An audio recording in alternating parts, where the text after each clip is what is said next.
Welcome to SicEm365 Radio. 25 seconds left.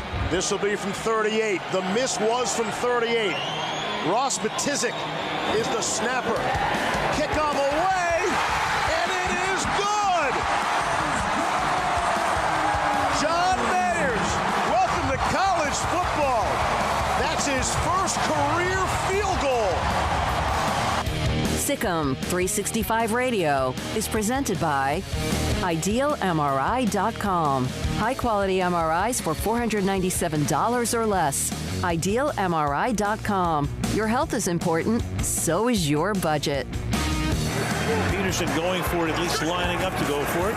As you can see, he's done a ton of times through the years, and Wentz is going to get sacked and the ball is going to come out.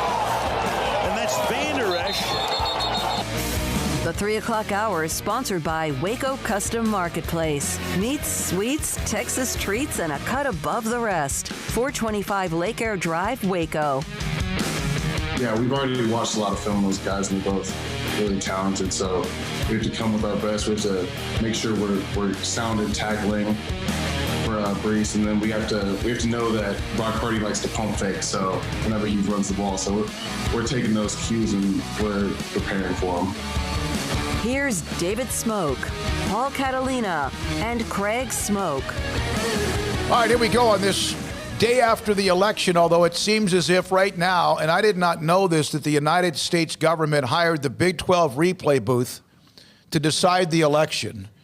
And this is excruciatingly long for anybody, whether you have voted for either Joe Biden or President Trump, whoever it is, but it is as if it's gone to the replay booth. And it always seems like the official has to run all the way to the other side of the stadium to get the monitor. And I don't know what's going to happen. Every minute it seems like it changes. And I don't know if it makes a difference what happens to the way people think.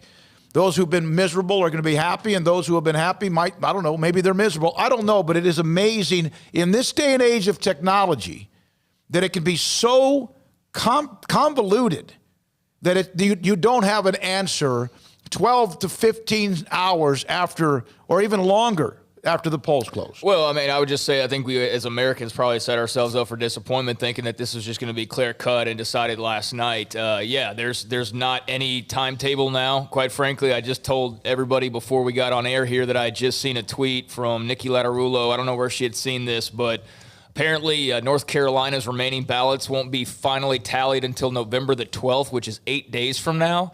So, there's all sorts of things going on. It's nuts. I know people are high-strung right now. Hopefully we can get your mind off of that a little bit, because I can assure you we will not be talking politics throughout this show today.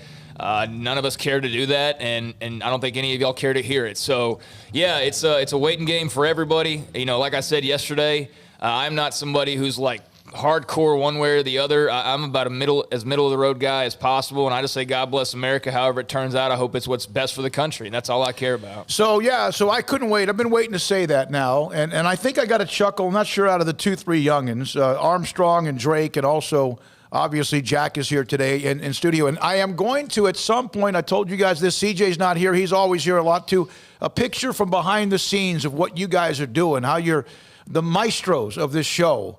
And producing the show behind the scenes. Sometimes it's just those who are on camera. We're fortunate with what we have with those that work from behind the scenes and make us look good, sound good, or at least attempt to make us look good and also sound good. So Sqwirl Williams, Craig, he gave the offense a little adrenaline rush. Hey, today we're going to hear from former Baylor defensive end KJ Smith. I got some insight from both Phil Bennett and Chris Acup on him. Plus our regular segments we'll check in with A&M with Olin Buchanan, John Machota on the Cowboys, and much, much more. Coaches from China Spring and Lorena today, and a couple of other things. But Sqwirl Williams, it's the first time I've actually heard him, other than when back in the day you could possibly get him after a practice, in the long term.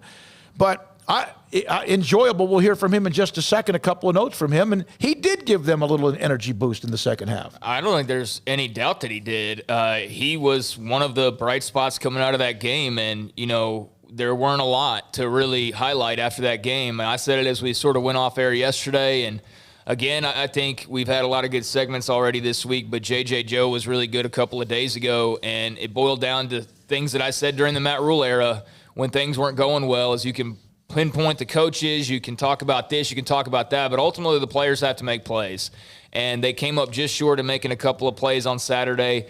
And that was with them, digging a big hole for themselves. So Sqwirl came in, and whereas, Lovett wasn't available, obviously, but Treston Ebner wasn't really getting loose, getting free, and he was playing hard. I mean, Treston played well for what he was asked to do. He couldn't really have done too much more quite to the level of, that Kansas game. I guess he could have run back a couple kicks, but I mean, realistically, there wasn't much that he could do more than the effort he put forth on Saturday. But when Sqwirl came in, all of a sudden there was a running game, and all of a sudden, look at that offense move up and down the field. It's almost like, hey, if you can run the ball, then you can also pass the ball as well. And it's not, where you run into a brick wall and then Charlie's getting sacked 7 times. So he definitely provided a spark. I would imagine we'd see more Sqwirl Williams this week. I don't see why we wouldn't see more Sqwirl Williams this week, especially with John Lovett not playing, it looks like, after that big hit on Saturday. So they'll need him, that's for sure. They're going to need all hands on deck to even have a chance versus Iowa State. We'll also hear from defensive lineman Ryan Miller, who is just, you could hear him.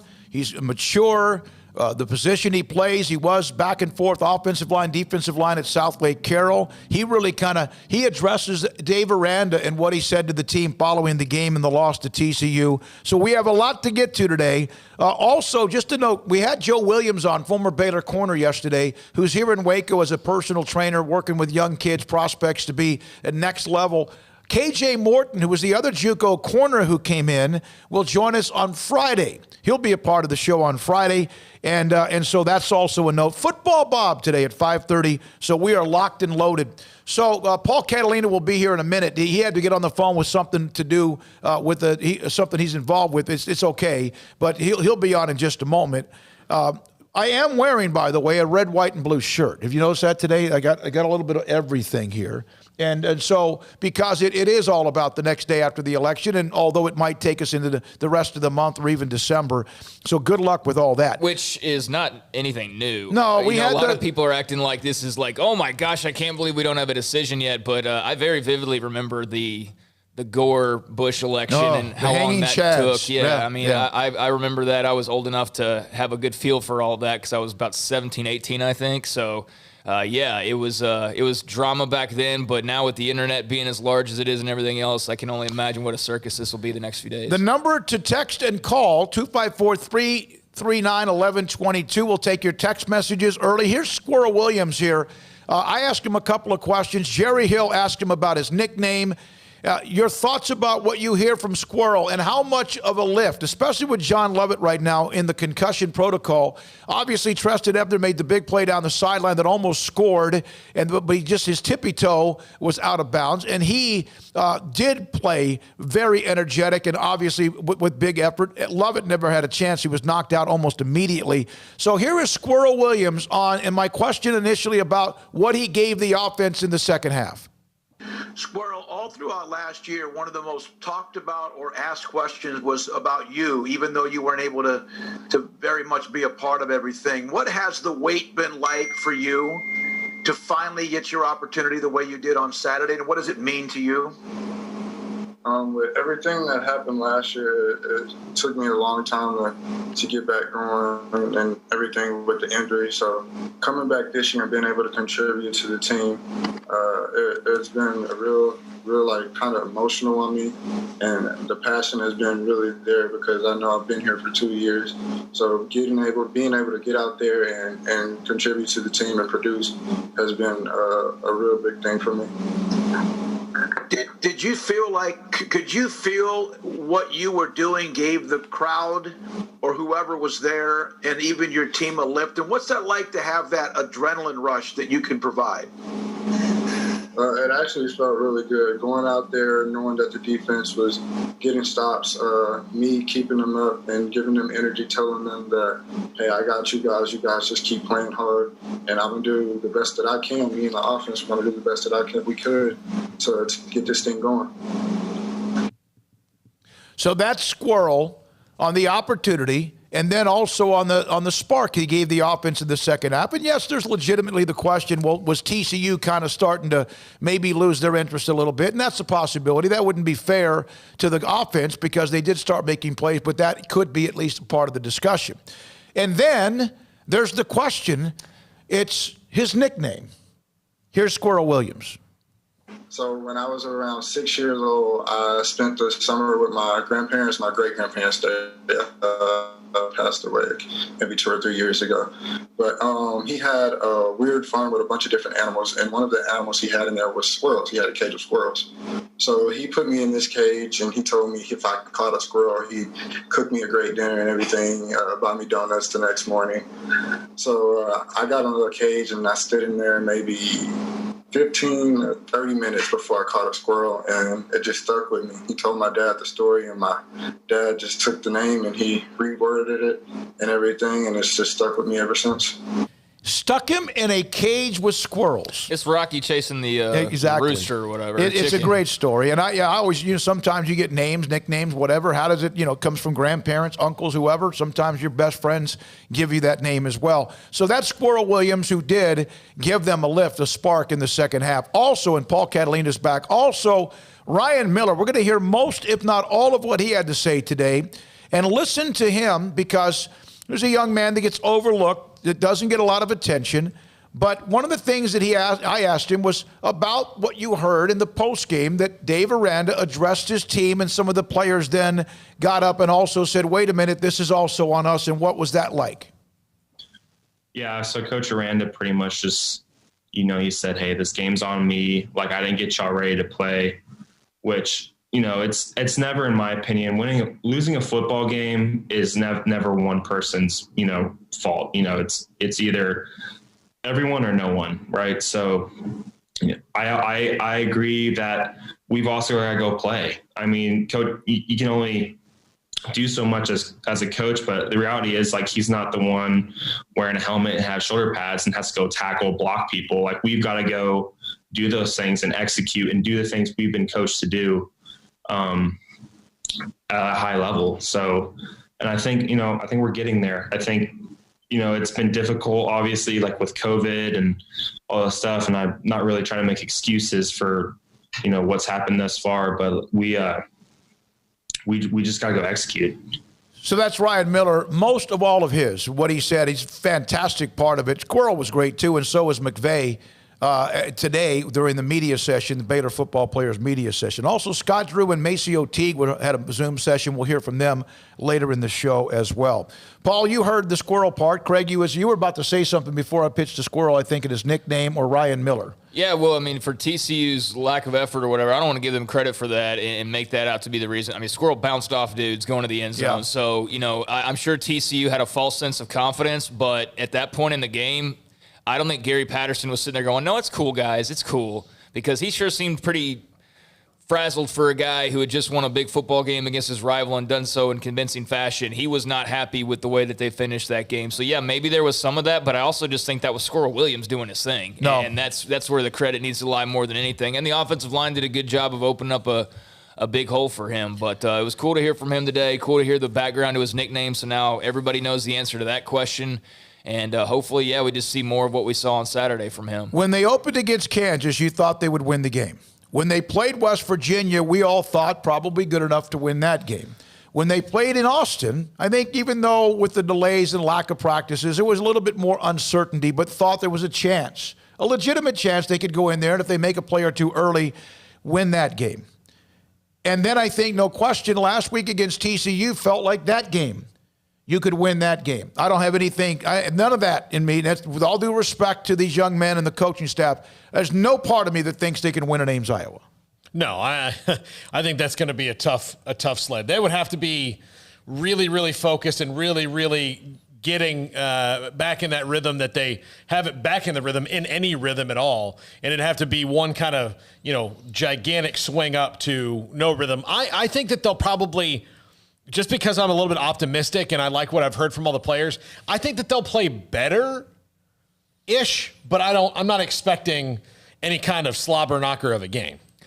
Yeah, I mean, I'm expecting them to put up a fight, but I mean, honestly, like trying to predict at this point, I'm kind of over it. I'm kind of over assuming what this team's mentality is going to be like when they hit the field, because as I said I don't know if it was the mailbag or the true or false or whatever that I did this week, but in one of my answers of those things, I said I'm not going to give them the benefit of the doubt anymore. So, no, I'm not going to give them the benefit of the doubt anymore. I thought they'd come out rip-roaring, ready to go last week, got fired up the whole single digits thing. That should be a motivator, if anything else. And they just came out like the flattest team on earth. And then, 2 weeks prior against Texas, I understand all the COVID issues. They were kind of setting themselves up. Even Mac Rhodes saying before the game of, kind of concerned for that game. Still could have won that game. I mean, it's more likely they should be 3-1, but they very well could be 4-0.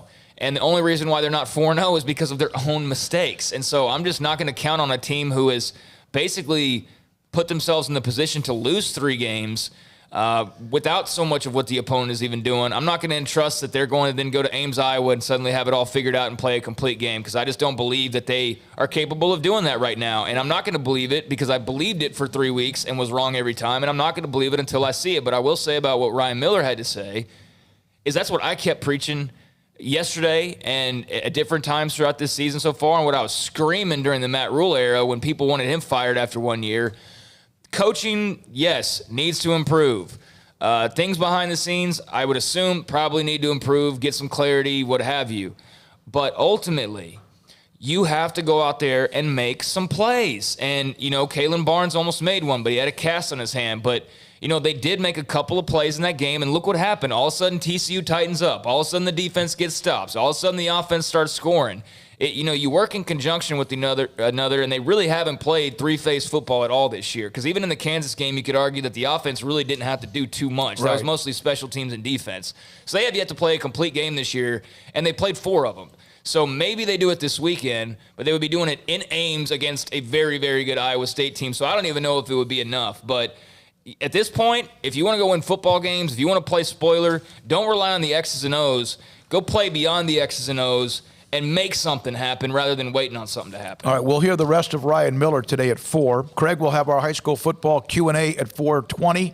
KJ Smith at 4:30. Also today, high school coaches from both Connolly and La Vega with Shane Anderson and Don Hyde. And by the way, that Texas built for it tough. We had Kavion Gaither on yesterday. A lot of great response to him and how he was and what he said. That is now been released and official. Gave you a heads up on that a day early. He's the 4A player of the week. And then also Trajan Butler from Marlin is the 2A player of the week. Olin Buchanan, 445. John Machota, Football Bob today as well.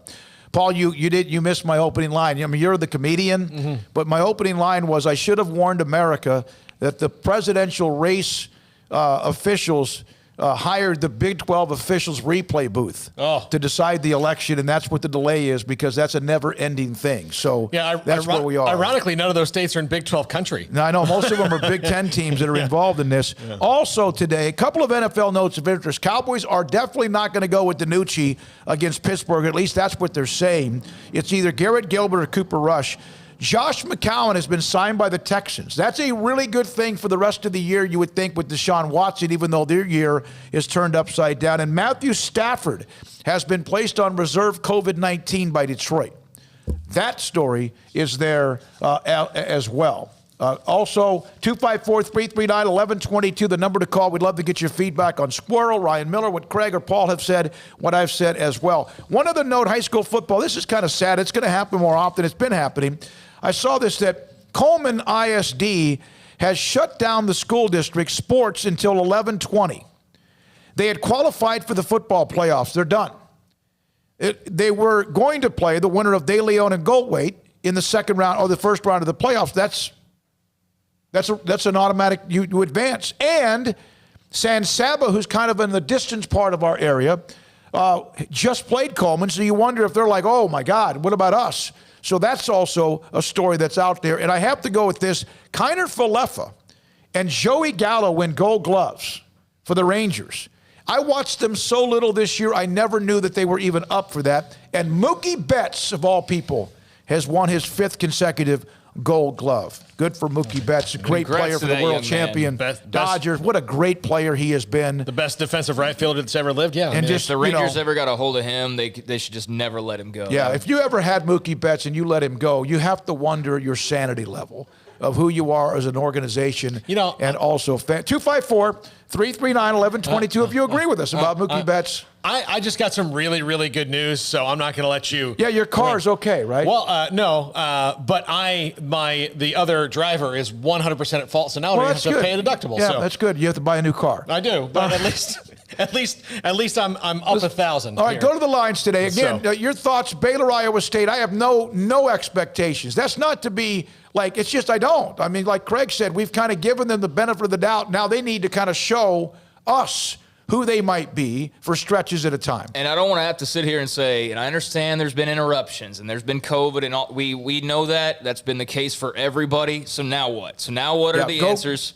Go out and play. Go make a play and turn things around when things aren't going well. And if somebody had just done that a little bit earlier in that game last week, then maybe that result's different, or in the week before, or in the loss before. But right now they're a team in search of answers, and the answer is to go out, play football, and make some plays, and refuse to lose. All right, 254-339-1122. Stephen in Virginia. Thanks for the call, Stephen. Good afternoon on SicEm365 Radio.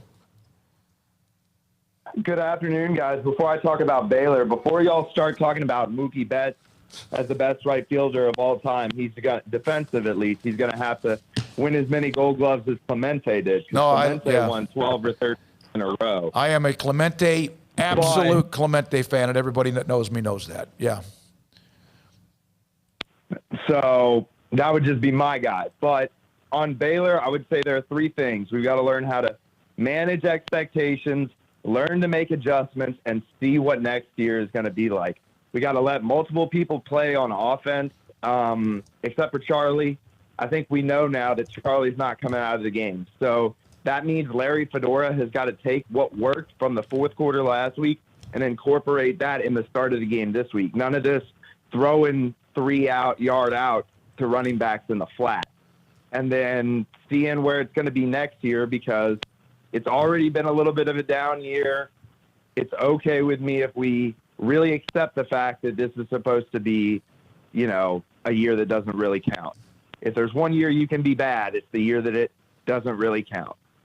Thanks for your call, man. Appreciate it as always, Stephen, who's been with us since day one, even before day one in Virginia. 254-339-1122, the number to call if you want to follow up Stephen and be a part of it. Your thoughts about Baylor this week and going further. If this offense does not come out with some tempo on Saturday, then what are they even doing? They could get blown out 40-10. Yeah, I mean, they could. And they could go I can guarantee you how they'll get blown out 40-10. I can guarantee you they can get blown out 40-10 by putting that offense from the first three quarters on the field last Saturday on the field in Ames. On the road against a team that's putting up points. Iowa State used to be a team, not that they didn't score before, but they're a team that kind of played a little bit of that squeeze the field, run the clock, run the ball. They have a tremendous running back. Obviously, Purdy's playing at a pretty good level. I think at times he gets a little bit too much attention, but he's played well against Baylor.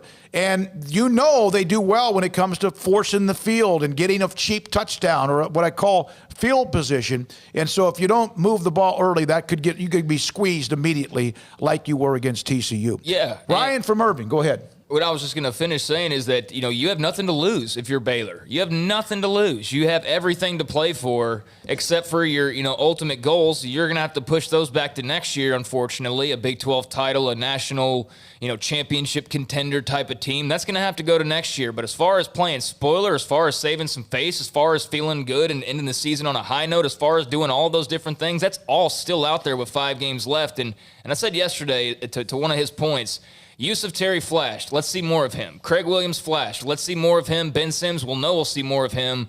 But any guys along those lines, in addition to the R.J. Sneeds or whoever, bring it. I mean, what do you have to lose at this point? Let's see the young guys. If they want to go out and make a play that the seniors don't want to make or can't make, then that's better for the football team. Craig is 100%, 110% right. Baylor needs to prove to Baylor Nation they are a good football team. Do y'all think Baylor fans are about to tap out if we get smacked on Saturday? Ryan and Irving. Ryan, thanks for your time. I think some have already checked out. I think there's also those that like to complain, and they have a right to. That's what fans are there for, through the thick and thin, or good or the bad and the ugly.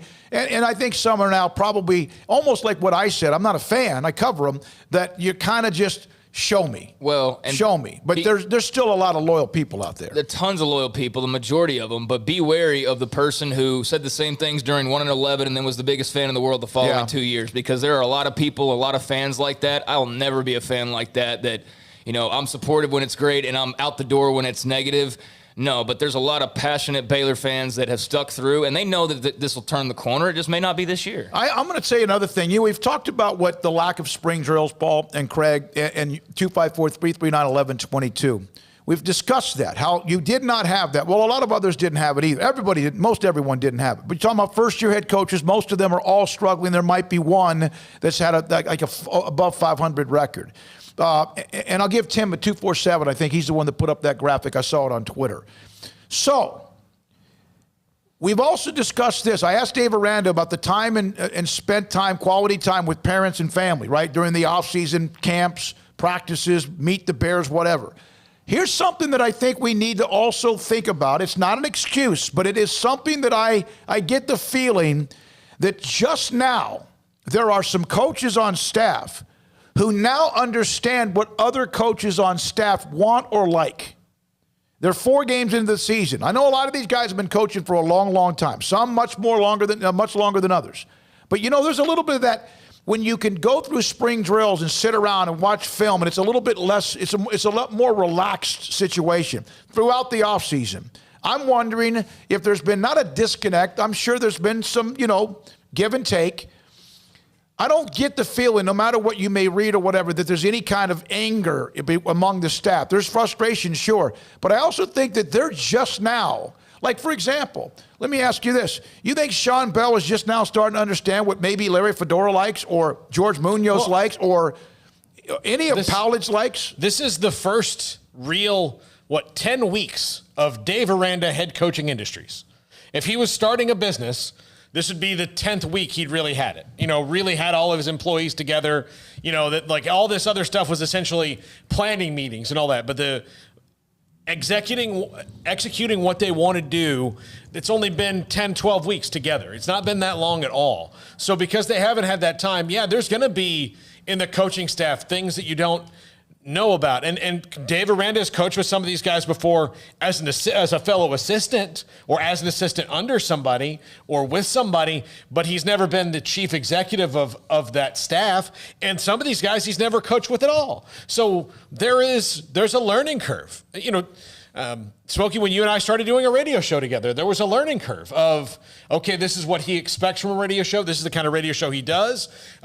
This is where I need to back off more. This is where I need to step up more. This is where I can just let the reins go and, Smokey can handle this or Butch can do this or this is a different thing for all of us. So that took some, and that wasn't a month or 2 months or 3. It was probably about 6 before I really... The very first day we had the first show together, which was in June of 2010, I remember even after we had a meeting or two, there's still some that showed up and thought we were going to do something before. No, we're going to take this, it's gone. We'll add this, you get to keep this. It's the same thing. The philosophies or X's and O's, scheme, whatever else. And again, it wasn't...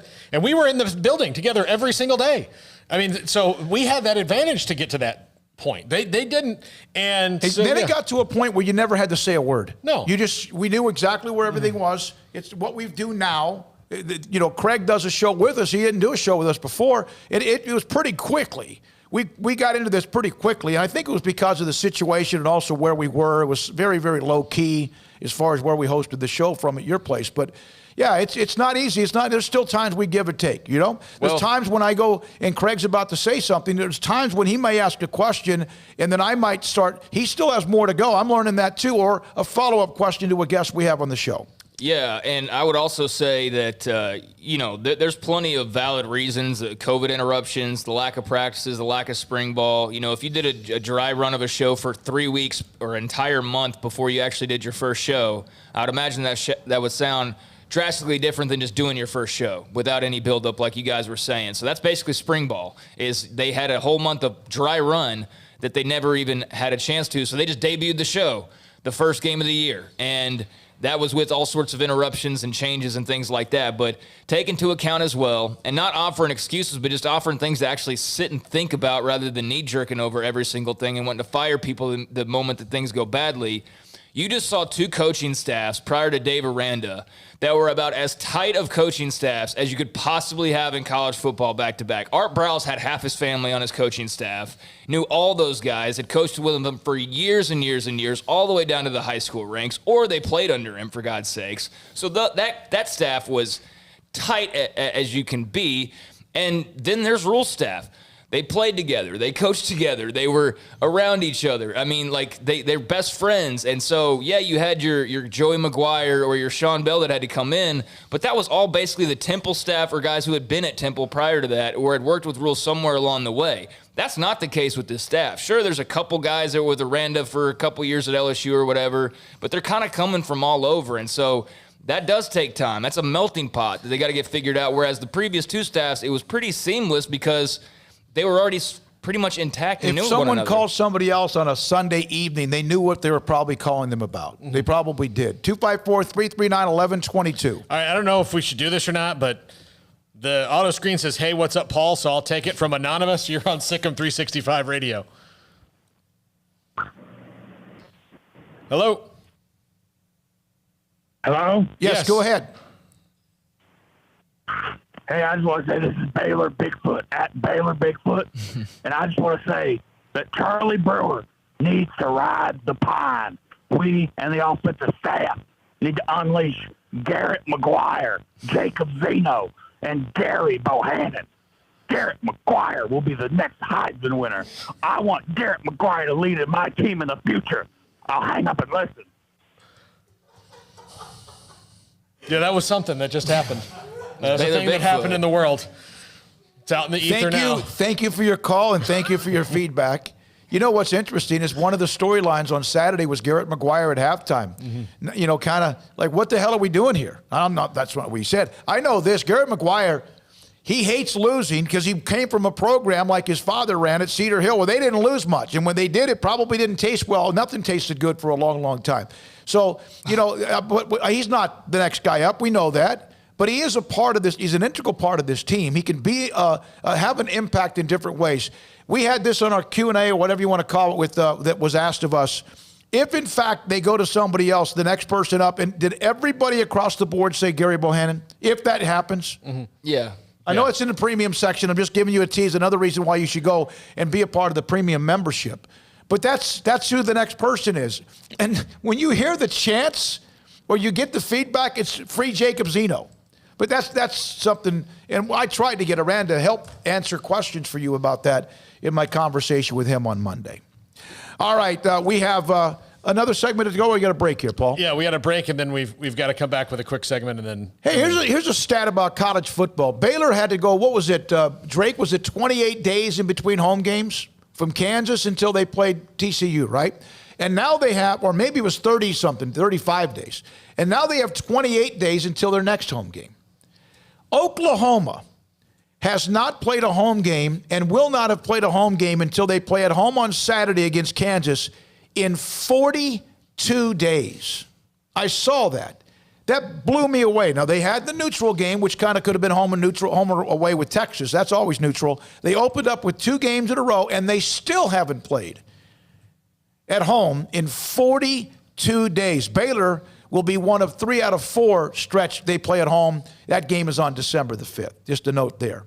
It's 3:33. This is SicEm365 Radio. The number to call, 254-339-1122. Richard Carr, Buick GMC Cadillac. They have great deals going on right now. The Richard Carr Kickoff Savings Event is continuing on, and I hope you take advantage of the deals. I don't know when they're going to run out. With Richard Carr at this point, we've been going for like 7 months straight of all sorts of sales and deals, and so maybe they never end. But just in case they do, then make sure you take advantage right now. And right now, the Kickoff Savings Event means that all 2020 vehicles on their lot are priced to move right this very moment. The 3-row Buick Enclave is an amazing value, a luxury SUV during the Kickoff Savings Event. All 2020 3-row Buick Enclaves are $10,000 off, or you get the versatile and nimble Buick Encore for only $19,900. You can also save on the Cadillacs, the line with the ultimate in luxury and style. Let Richard Carr bring the Cadillac experience to you. The XT4, XT5, or the full-size 7-passenger Cadillac XT6. On those vehicles, you can save approximately $2,000. And you can get it all a smooth, quiet ride in a first-class interior matched with power and durability with the GMC Sierra during the Richard Carr Kickoff Savings Event. Qualified buyers will score $9,000 off a 2020 GMC Sierra at Richard Carr. It's the Kickoff Savings Event. Score huge savings right now on all vehicles in stock. Go to richardcarr.com or see the deals at Highway 6 and the Imperial Exit, or give them a call and they will bring the test drive to you. The Black is back. It's the Black Friday sales event at Allen Samuels. Get special holiday deals on the truck of your dreams, like a brand new Ram Lone Star Crew Cab with special factory discounts and financing, or grab hold of the Swiss Army knife of SUVs, Jeep Gladiator, and head for holiday adventure. The Black is back. The Black Friday sales event from Allen Samuels, your friend in the car business. Boots add protection. Good boots help you climb better and move forward faster. And when your son or daughter steps into the boots of a U.S. Army officer, they also learn how to lead. In these boots, they'll gain more confidence with expert training in one of more than 150 occupational specialties. In these boots, they'll stand a little taller and lead a team with diverse backgrounds and areas of expertise to successfully accomplish whatever challenge comes next. In these boots, they'll earn respect with valuable experience from day one that will give them solid footing for success into the future. Highly qualified candidates who earn a spot on our team can receive comprehensive health care coverage, college tuition assistance, and a bonus of up to $40,000. See all the things your son or daughter can achieve in our boots at GoArmy.com. U.S. Army Waco Recruiting Company, 254-598-8131 or 254-776-1543.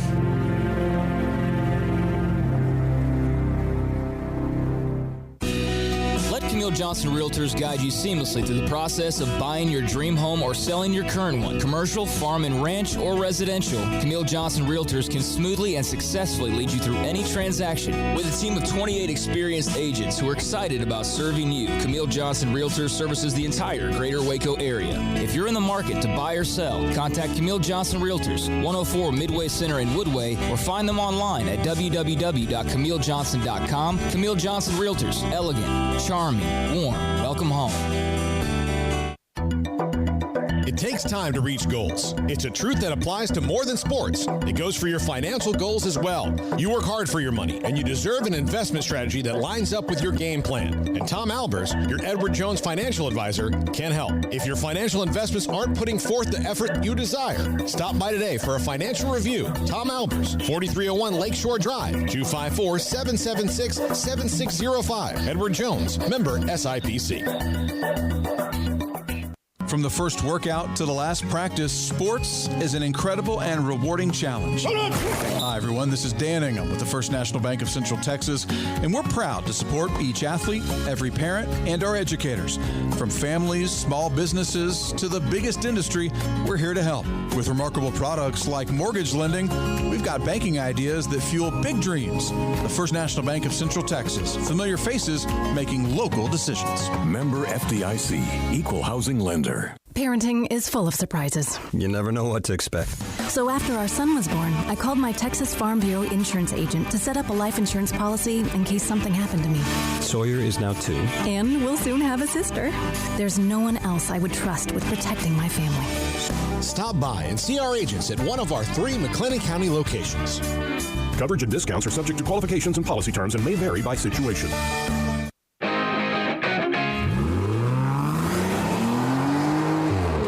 This segment on Baylor Athletics on SicEm365 Radio is brought to you by Richard Carr Buick GMC Cadillac, located at the Imperial Drive exit off Loop 340 in Waco. Proud supporters of all Baylor Athletics. KJ Smith will join us today, former Baylor defensive lineman. There are 3 or 4 former Baylor players. We go to a call and a couple other things, 254-339-1122. KJ Smith, how long have I been working on him? A while. Sam Hall. KJ Morton, yesterday Joe Williams. They've all been boom, boom, like clockwork. We'll have some of those guys on the show, including KJ Smith in an hour, and Phil Bennett, of course, and Chris Acuff gave me a few stories about KJ that we'll share with you. Again, Jack Drake and Armstrong run the mothership behind the scenes. Craig and Paul to my right and left. David Smoke, SicEm365 Radio. Paul? David Carter, you're on SicEm365 Radio. Hey, guys. Hope you're doing well. Listen, I just wanted to talk a little bit about the NCAA quiet period, and they continue to extend that date. It's now through the end of the year. So recruits can't come on campus, and our coaches can't go see recruits off campus. They can talk, they can text, they can email, and those types of things. But, you know, with really the only presentation that we can give them at this point is what they see on TV, I'm concerned about how that's going to impact Baylor recruiting. It's obviously a strain on everybody's recruiting, but with a new coaching staff and a new regime in place, what are your thoughts related to that continual pushback of recruiting that the NCAA has done? Yeah, is that kind of what I asked Scott Drew today? Isn't that kind of what I asked him today? How do you go about your business with this? Of course, they're stacked and loaded. It is. How does it affect a staff like Aranda? They've done so well early on, though, guys. I mean, like they've been able to do it. I think what it'll affect, though, is you'll see decommitments all over the place. People who think one thing, who thought one thing in July, and then they get to December and they're like, now that I've seen some things. So I think you'll see maybe a little bit more of that this year, and it'll be weird. But I think, a staff like Aranda, I mean, they've done so well already. So I don't know if it affects them right now in year one. I wonder if it lingers into year two, if it starts to change things. Craig? Well, they've done well. They've also lost two guys in the last few days. So clearly there's, other things in play than just the wins and losses. But I think it's a legitimate concern. I'm not worried about Kyron Jones, the quarterback commit, jumping off the boat anytime soon or someone like that. That would be devastating. But, it seems for the most part, and Grayson or Colts could answer to this probably better, and there's tons of recruiting info on SicEm365's premium side. But, right now it appears okay. I think the staff has learned in a couple of cases, and this is something you can delve more into on the premium side as well, is that maybe there needs to be a little bit more effort individually in some cases, and by individually I mean towards individual players, making sure that you're paying them the kind of attention. As much as you probably want to roll your eyes at that's what you have to do. That's part of recruiting is massaging feelings and making guys feel wanted. And then once you do get their commitment, continuing to make them feel wanted and not taken for granted just because now you've committed to them. And so, I don't know if that was the case with Randy Masters or I forget the other name that decommitted, Hal Presley maybe? Presley, yeah. It was, yeah. But, regardless of the reasons, they got to be hitting recruiting hard as they possibly can right now, and it is made more difficult. But the good news is that it's made difficult for everybody. And perhaps some good news is that, yes, while you can't bring in that recruit you were really looking forward to maybe flipping or who is uncommitted right now, you can't do that. But the guys that you have under lock and key, or you hope as best as you can, they can't go visit anywhere else either. So, everybody's been dealt the same hand in that regard, but there's already been some crazy decommitments, and we saw the quarterback, albeit that was 2022, but still, Quinn Ewers decommitting from Texas and things like that. That's to be expected, but they gotta really clamp down on the guys they have and massage those feelings and make those guys feel wanted and let them know, like, hey, if you don't like what you're seeing right now, come in and be a part of the solution. Come in and be a part of what turns this thing around. I mean, that was a pull for a lot of Rule recruits as well, was just that belief that they were going to get the ship righted. And so you got to create that belief and make those guys want to feel part of righting the ship, just like the Ebners and the Charlie Brewers and all those guys did initially for Rule as well, when they had to kind of come in on blind faith. Those guys that you have committed right now, in some ways, are going to have to kind of come in on blind faith. I think if you're a defensive player, you feel great about your decision. Despite Saturday, you're like, yeah, we're going to be good on defense. Offensively, I can understand if you have some questions. So they're just going to have to answer questions. It's going to be just kind of hold your breath until the end and just hope that they don't put up a performance like what TCU could have and should have been, quite frankly. I think if that game had turned out like it should have turned out, then maybe you would have seen some departures this week, because that would have just been so ugly. There's almost like no even 50-7 or like 60-0. Yeah.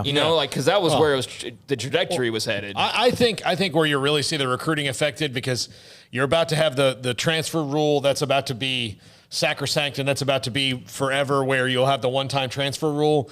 These first couple of recruiting classes, the COVID classes, probably 21 21 and 22, and they'll have that transfer rule. It'll probably be more than it'll be in the years after, because a bunch of kids will get to the campus in the city that they're going to, and they only went there once, and they didn't get to talk to the coach. They didn't get to do a lot of the things, you know, with professors or all the things you do, and they realize, oh, I hate it in this city, and I'm going to go, you know, or just something like that. I think that'll happen more because they're getting to spend less time, you know, at their places. It's going to. I understand coaches can leave whenever they want, even if they had 3 or 4 years left in the contract, buyout or not. I just think that the automatic transfer thing could turn out to be just an absolute mess. I understand it's part of, you know, I could go to another radio show tomorrow. You could go work somewhere else tomorrow. I get that. But I just think it's going to be so, it leads to me, I wonder if there's going to be more cheating. Because now you can convince people, even if they've already signed and they're at another school, they could be on your campus in 6 months. Yeah, but now they only get to, like, you don't get to have Gunnar Kiel anymore. Like, you don't have to deal with what's the guy, Tate Martell. Like, that stuff's over. So, like, while you might be opening up a different door, like, it's already a mess. And the NCAA is spending, this is not really about the students' rights and so much of the NCAA, because they've never really cared about that anyway, at least at the NCAA level. This is about one thing. They're spending a boatload on lawyers because they're getting sued left and right by kids who want to transfer. So if you take away the lawyer fees, you're going to save a lot of money, and then whatever happens after that is worth it to them. All right, when we come back, Shane Anderson of Conley, they're in a bye week because of their win. They have the play most likely center a week from Thursday in Madisonville. Don Hyde and La Vega won on Monday night. They have the rest of the week off, and they'll open up the playoffs, of course, a week from this weekend as well. We'll hear from them, and then back into the 4 o'clock hour, Ryan Miller, Baylor defensive lineman, KJ Smith, and Olin Buchanan, among more. This is SicEm365 Radio. Waco Custom Marketplace, where you can find your tailgate food. Now, Baylor doesn't play at home again for another month, basically. 25 or 6 days. All right, well, maybe you're a fan of someone else who's hosting a game, whether it's in Austin or College Station or in Fort Worth or wherever it might be, or just what you want to do by traveling around with some of the high school playoff games that are about to begin in a week. And if not, just what you want every day on your table, what you cook on your grill or in the oven or your range or your smoker, Waco Custom Marketplace has a butcher shop that will customize whatever order you want for beef, pork, poultry, and seafood. A bakery with fresh baked bread every day, along with fresh kolaches in the morning. You can get a cup of coffee when you're there, and they have cold beer and wine if you need when you walk through the front door. The Bauer family's done an amazing job. I get customized cut steaks there, bone-in ribeyes that are absolutely like Fred Flintstone looking size, back in the days of the cartoons. It is amazing what they do, and they do it right, and they also are very much involved in what they do, distributing their product to local restaurants, and they've done that for years. At Waco Custom Marketplace, 425 Lake Air Drive in Waco. How can we help you? That's a question we ask every day at American Bank. Hi, I'm President and CEO Dana Hassel. Our commitment to our customers is what drives us. It's why we've invested in new branch buildings and technology like ITMs that let you speak to a teller face-to-face from your car.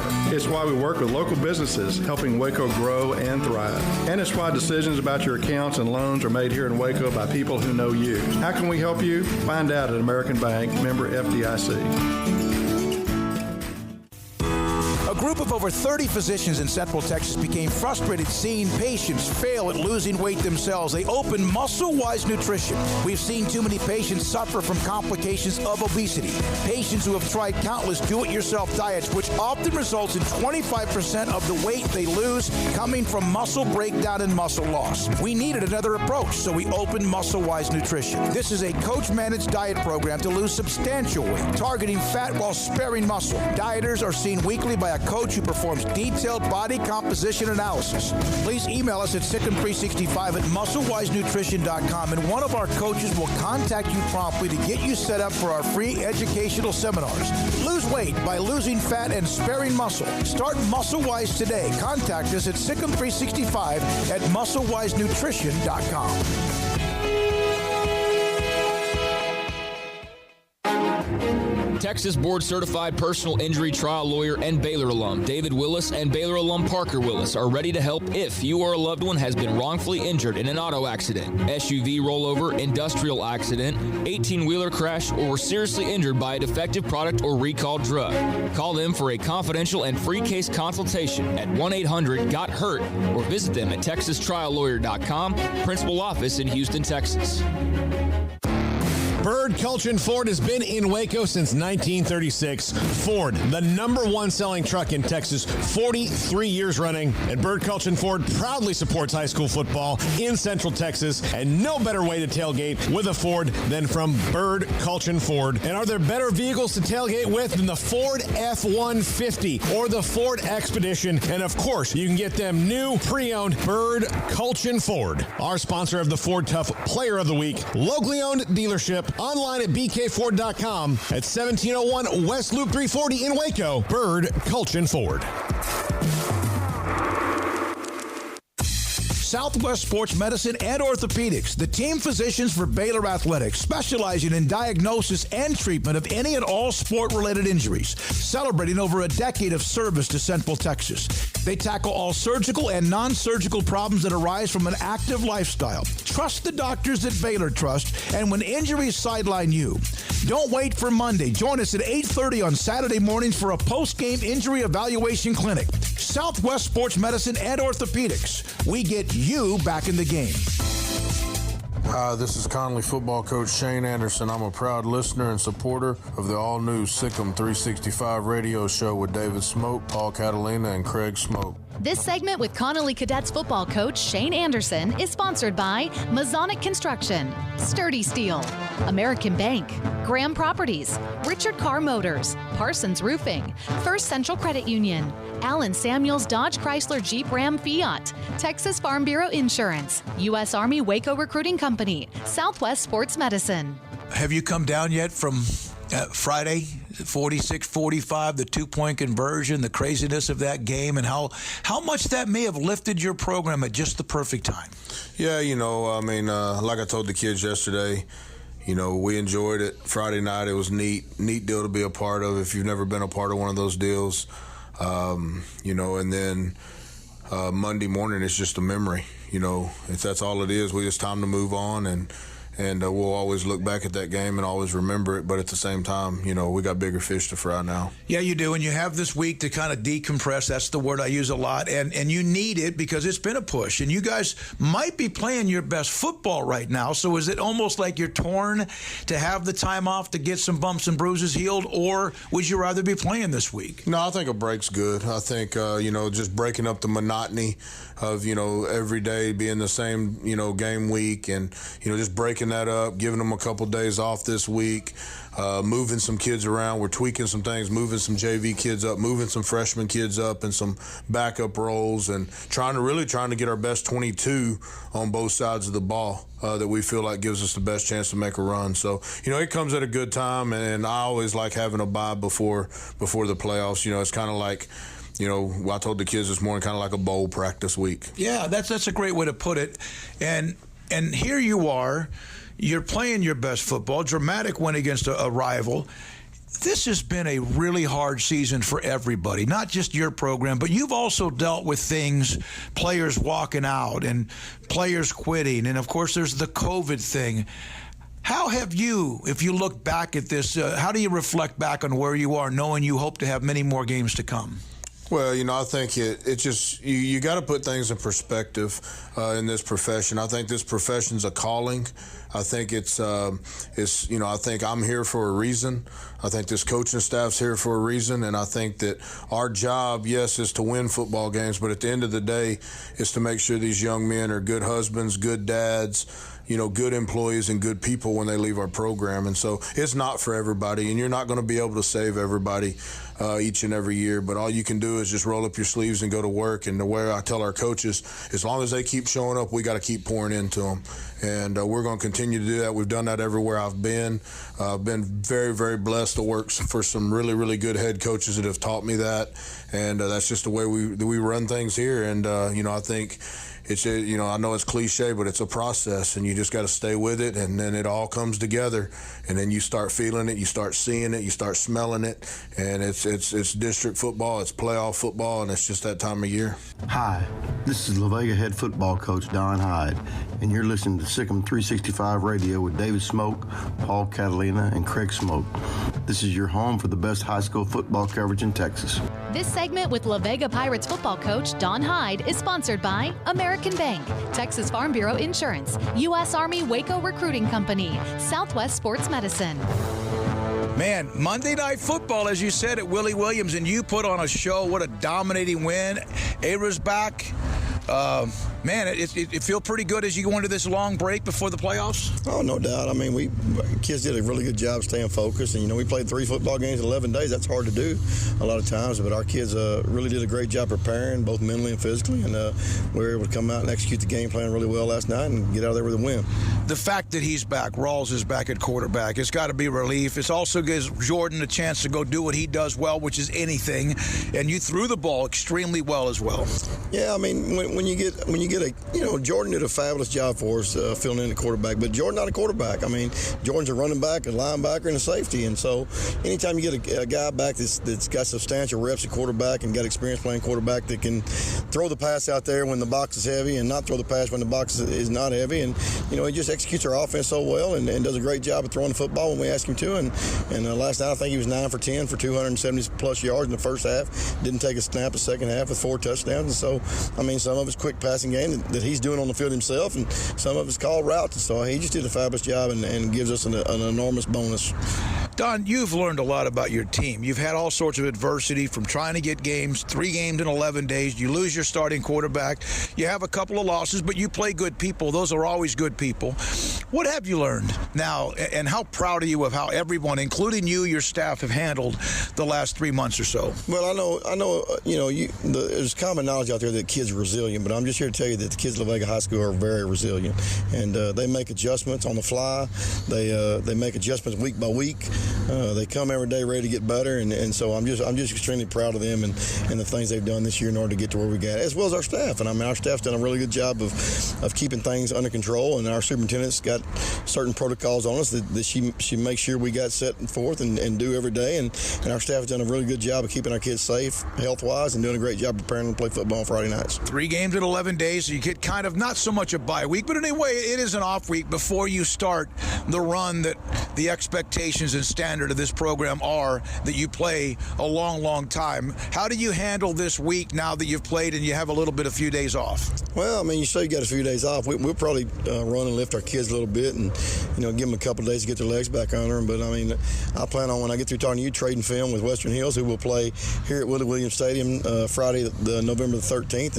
And as far as coaching staff, we'll go to work this afternoon once the kids are done and start developing the game plan. Texas Farm Bureau Insurance in McLennan County takes pride in backing Central Texas football. Our agents would like to help with your insurance needs. Call 254-772-8090 for an agent near you. Stepping into the boots of a U.S. Army officer can add confidence and leadership skills to your son or daughter's career path. See all the things they can achieve in our boots at GoArmy.com. U.S. Army Waco Recruiting Company, 254-598-8131 or 254-776-1543. Hey, this is Bryce Petty, former starting quarterback and 2-time Big 12 champion, and I know firsthand the importance of being in top shape both on and off the field. So listen up, men. If you're feeling beat down day in and day out and looking for that high-performance edge that separates the men from the boys, then look no further than the Petty Clinic Low T in Waco. Petty Clinic is a comprehensive men's healthcare clinic with an atmosphere catering to men. Board-certified Dr. Kent Petty has a special interest in offering the highest quality medical care to men of all ages. Some of the services offered include include screening and treatment for low testosterone or thyroid, infertility, high blood pressure, diabetes, high cholesterol, sleep apnea, while offering comprehensive wellness exams and complete men's health lab panels. High performance men, remember, it's not just a Petty thing. This is Bryce Petty, encouraging you to reach out and Google search Petty Clinic Low T or go to pettycliniclowt.com and get your complimentary lab screening today.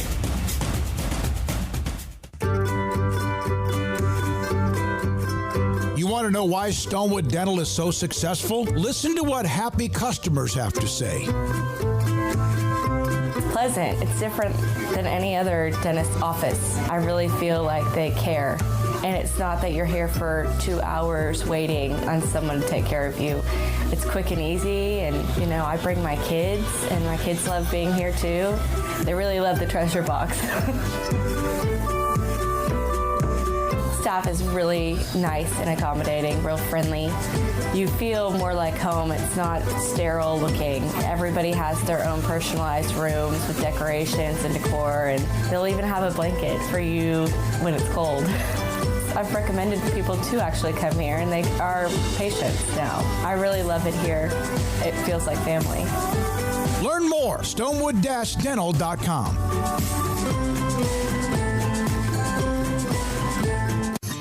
With more than 160,000 alumni worldwide and counting, the Baylor family is growing. And through the university's expanded Baylor alumni program, the family is growing closer.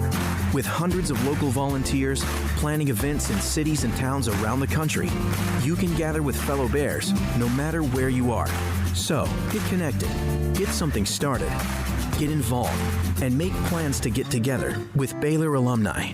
Visit us at baylor.edu/alumni. At Ideal MRI, we feel blessed to be part of the Waco community. We're a small family business here in Central Texas. At times like this, the cost of healthcare has never been more important. And unfortunately, significant illnesses and injuries still occur. And that's why Ideal MRI is open and here to serve you through this difficult time. So if you need an MRI, ask your doctor about Ideal MRI. You can schedule online in minutes at idealmri.com or call 833-IDEAL-MRI.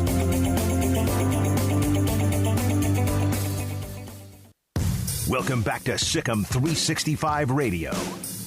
Williams in motion. They'll roll. Daniels out. Down he goes behind the 20. Terrell Bernard with a sack. And number 2 flexes for the camera.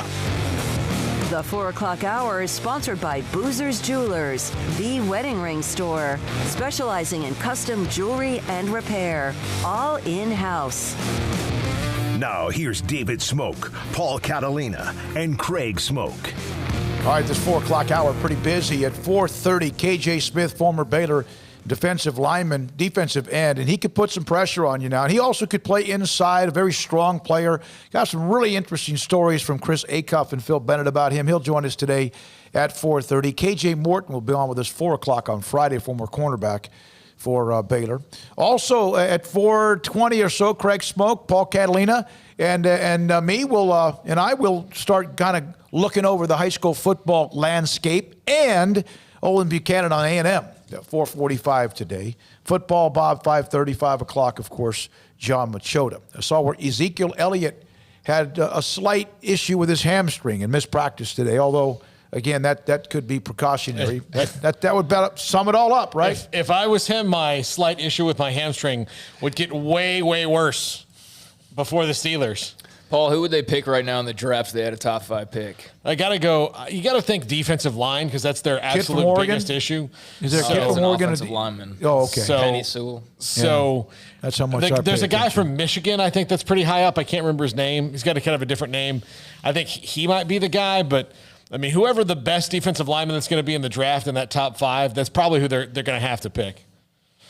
I'm just curious because I asked David Hellman about how locked in he was to the draft yesterday, and he's not started going down that road yet, but he will pretty soon. Yeah, I mean, I would imagine he'll have to. And that's just a guess for me because, again, the only thing I look at the draft is I look at the order, when it changes every week, and then to see – because I'm more curious about – because I think there will be a Trevor Lawrence, Justin Fields debate. I'm more interested about that when it comes down to it because they'll both be in it, and that's an interesting little Sophie's choice there. Right now, the Cowboys would have the number 5 pick. Would they really? Mm-hmm. Well, they're going to expand the playoffs so they get in. How about, 2021 draft preseason interior defensive lineman Marvin Wilson, Florida State. Christian Barmore, Alabama. Onwuzurike, Washington. Durden, Florida State's got 2 of them. Yeah, I wouldn't put them up that Alan high McNeil, Tyler Shelvin, LSU. Malik Herring, Georgia. Darius Steele from West Virginia. You know, obviously, I don't know about his height. I'm not sure how. See, you look at that. I don't. Look, you know who's not tall? Aaron Donald. No, you're right. If he's playmaker, by the way, he is just so much fun to watch. And so is Fletcher Cox. That matchup with Zach Martin. And Ndamukong Suh's kind of been rejuvenated again. And when he gets focused, there's nobody better. No, I mean, because he's such a physical freak. And it's now been over what? He's been in the league now over a decade. And he, you know, that's a position that, boy, sometimes you could get worn out, but he's a big dude. And he's playing on a team that's kind of a little pulse. Mm-hmm. Yeah, a little bit of a pulse. They do. They won that game the other night by the grace of Daniel Jones. Daniel Jones is at that stage where where Spencer Sanders is at Oklahoma State. He simultaneously keeps you in and out of the game. Yeah. He's learning. He's definitely a baptism by fire. Ryan Miller played at South Lake Carroll. Didn't lose many football games. He was a part of the 1-11 team, part of 7-6 in last year's team that went on to play in the Sugar Bowl. He's a guy that you don't hear much about because you hear about where's Obaniah or where's this or TJ Franklin or whoever else, right? Or Gabe Hall. Ryan Miller, you're going to really enjoy this, I think. This is from him earlier today, meeting with the media about the Iowa State week. Ryan, can you just talk about just maybe your recovery from last year, working back from that injury, and then finding yourself as a starter in the defensive line? What was that path like for you? It was definitely it was a hard experience. It was kind of one of those deals where at sometimes I was like thinking I might not be able to play football again. And so I think, coming from that, I've developed I guess you could say a different or new perspective on when it comes to playing football. I definitely feel way more grateful and kind of this new perspective of just being thankful that I have the opportunity to play football every day. And, it kind of helps coming out to practice, especially on some of the days where you might have a bit of a lull and, you might not be super stoked to go out and, do what we got to do. But I definitely feel more gratitude to have the opportunity that I have to play. You made that transition. I don't remember if you played both ways in high school, but can you talk about just that transition from offensive line to defensive line? You actually started your first couple of games here in the offensive line. Mm-hmm.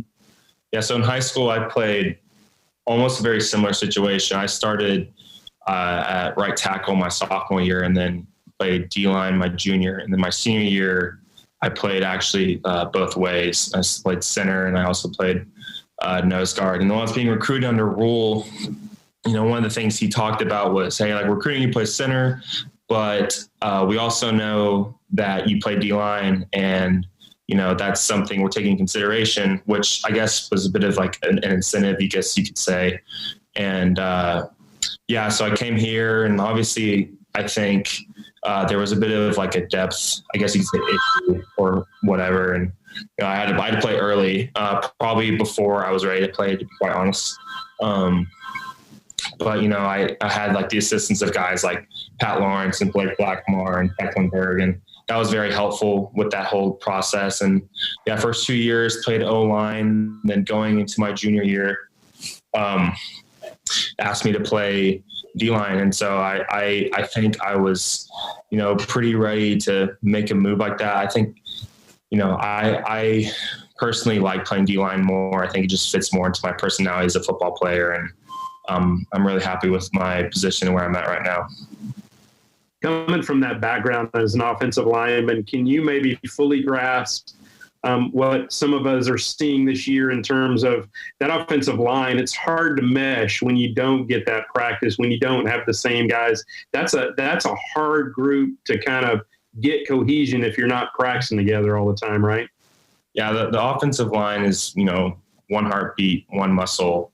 It's like synchronized swimmers, basically. Like everyone's got to be on the same page, and it's little things too. Like you start to understand, where someone's going to be like when they're next to you, like on specific plays, and you just kind of get used to that rhythm and like how it feels playing next to specific guys. And that's even true. Like sometimes it gets tough with like rotations too, like cause you get a different look or a feeling from someone different next to you than maybe someone else. So, as an offensive line, yes, I think it is tough having kind of these breaks where you're not practicing and, under COVID, and it makes it a little bit more difficult to find that cohesion. Maybe it started with Coach Rule, but Coach Aranda talks about it a lot, that Baylor standard of performance. What does that mean to you? So the standard, Coach Rule used to call it this, like our standard, and, Aranda calls it, the standard performance, but the standard is, being the toughest, hardest working, most competitive team in the country. And, that's what it's been since I've been here. And that's what it is now. What does that look like? Doing the little things well, like not just, going through the motions and, taking every day, like, trying to survive. It's like attacking everything you do, even outside of football. Like that's in school too, because I personally believe that, if you excel at everything in your life, like if it's school, football, like it's going to carry over. So if you don't do good in football, like you're not going to do good in school, and vice versa, or in your relationships. So yeah, the standard, I think, is just, attacking everything in your life with like this mentality of like, I'm gonna dominate, or, like having that mentality. John Werner. Yeah, Ryan. Obviously, Iowa State has a really good quarterback in Brock Purdy, a very good running back in Breece Hall. What kind of problems do those two guys present? Yeah, like you said, their running back, I think, is pretty special. I think in particular this game, the game's going to be one up front. I don't think it's any surprise you're going to try to run the ball. And I think, our job as a defense is going to be stopping their running back, and, specifically as a D-line is going to be knocking back their O-linemen and keeping the ball at the line of scrimmage. And I think it's going to come down to, whose O-line and whose D-line plays better respectively on both teams. And what do you see from Purdy? Purdy's a really good player too. He's really shifty. He's got his whole thing is he's got a really good like pump fake that he does that kind of fakes people out. So keeping him contained is going to be important. But also applying pressure to him, forcing him to throw the ball, like trying, so he doesn't tuck it and run it. Because I think that's probably where he becomes more dangerous. I know you guys have tried some different personnel in the defensive line. Are y'all feeling pretty, maybe more confident now that y'all can present a better pass rush? Yes. I think we've been experimenting. I think that's been pretty prominent with like different positions and stuff, but we've gotten to the point now where I think we've kind of found a rhythm with the guys we have in, and, the type of pass rush that, we can present. That's definitely been a focus, I think, over the past couple of weeks in practice, is developing kind of that better pressure on quarterbacks. And so, yeah, I think we're continuing to move in that direction. Okay. Thanks, Ryan. Yeah. David Smoke. Ryan, you've seen the ups and downs of this program. You were here in that 1-11, 7-6, and then last year's great run towards a possible championship. The struggles you've seen, this is a different year with all sorts of different distractions, but do you see a team that can pull together enough to make a run and kind of get themselves where there's not lethargic type things in the first half that you saw against TCU? Absolutely. Like compare like this team this year and the struggles we're having versus my freshman year, it's like not even in comparison. Like we've got the guys, like there's no doubt about it. Like we've got talent. Like we just have to go do it. I think, looking at TCU from that game, specifically the second half, the biggest takeaway for our offense, in my opinion, was them saying like, we're capable of stacking drives together and scoring touchdowns. And I think up to that point, there might have been this lull of, I guess you could call it confidence or whatever it is. But I think it became obvious, that like, hey, like we're good, like we can move, we can run the ball, we can throw the ball, we can do all these things. We just got to go do it. So I think more than anything, that just kind of became like a confidence boost for our team as a whole too. Cause defensively, like, it feels good whenever you get a 3-and-out and your offense goes and scores a touchdown. So the post game, Coach Aranda apparently was apologizing to you guys after the game. And then some players stood up and said, no, this is on us. What did that mean, do you think? And can you kind of describe what was said?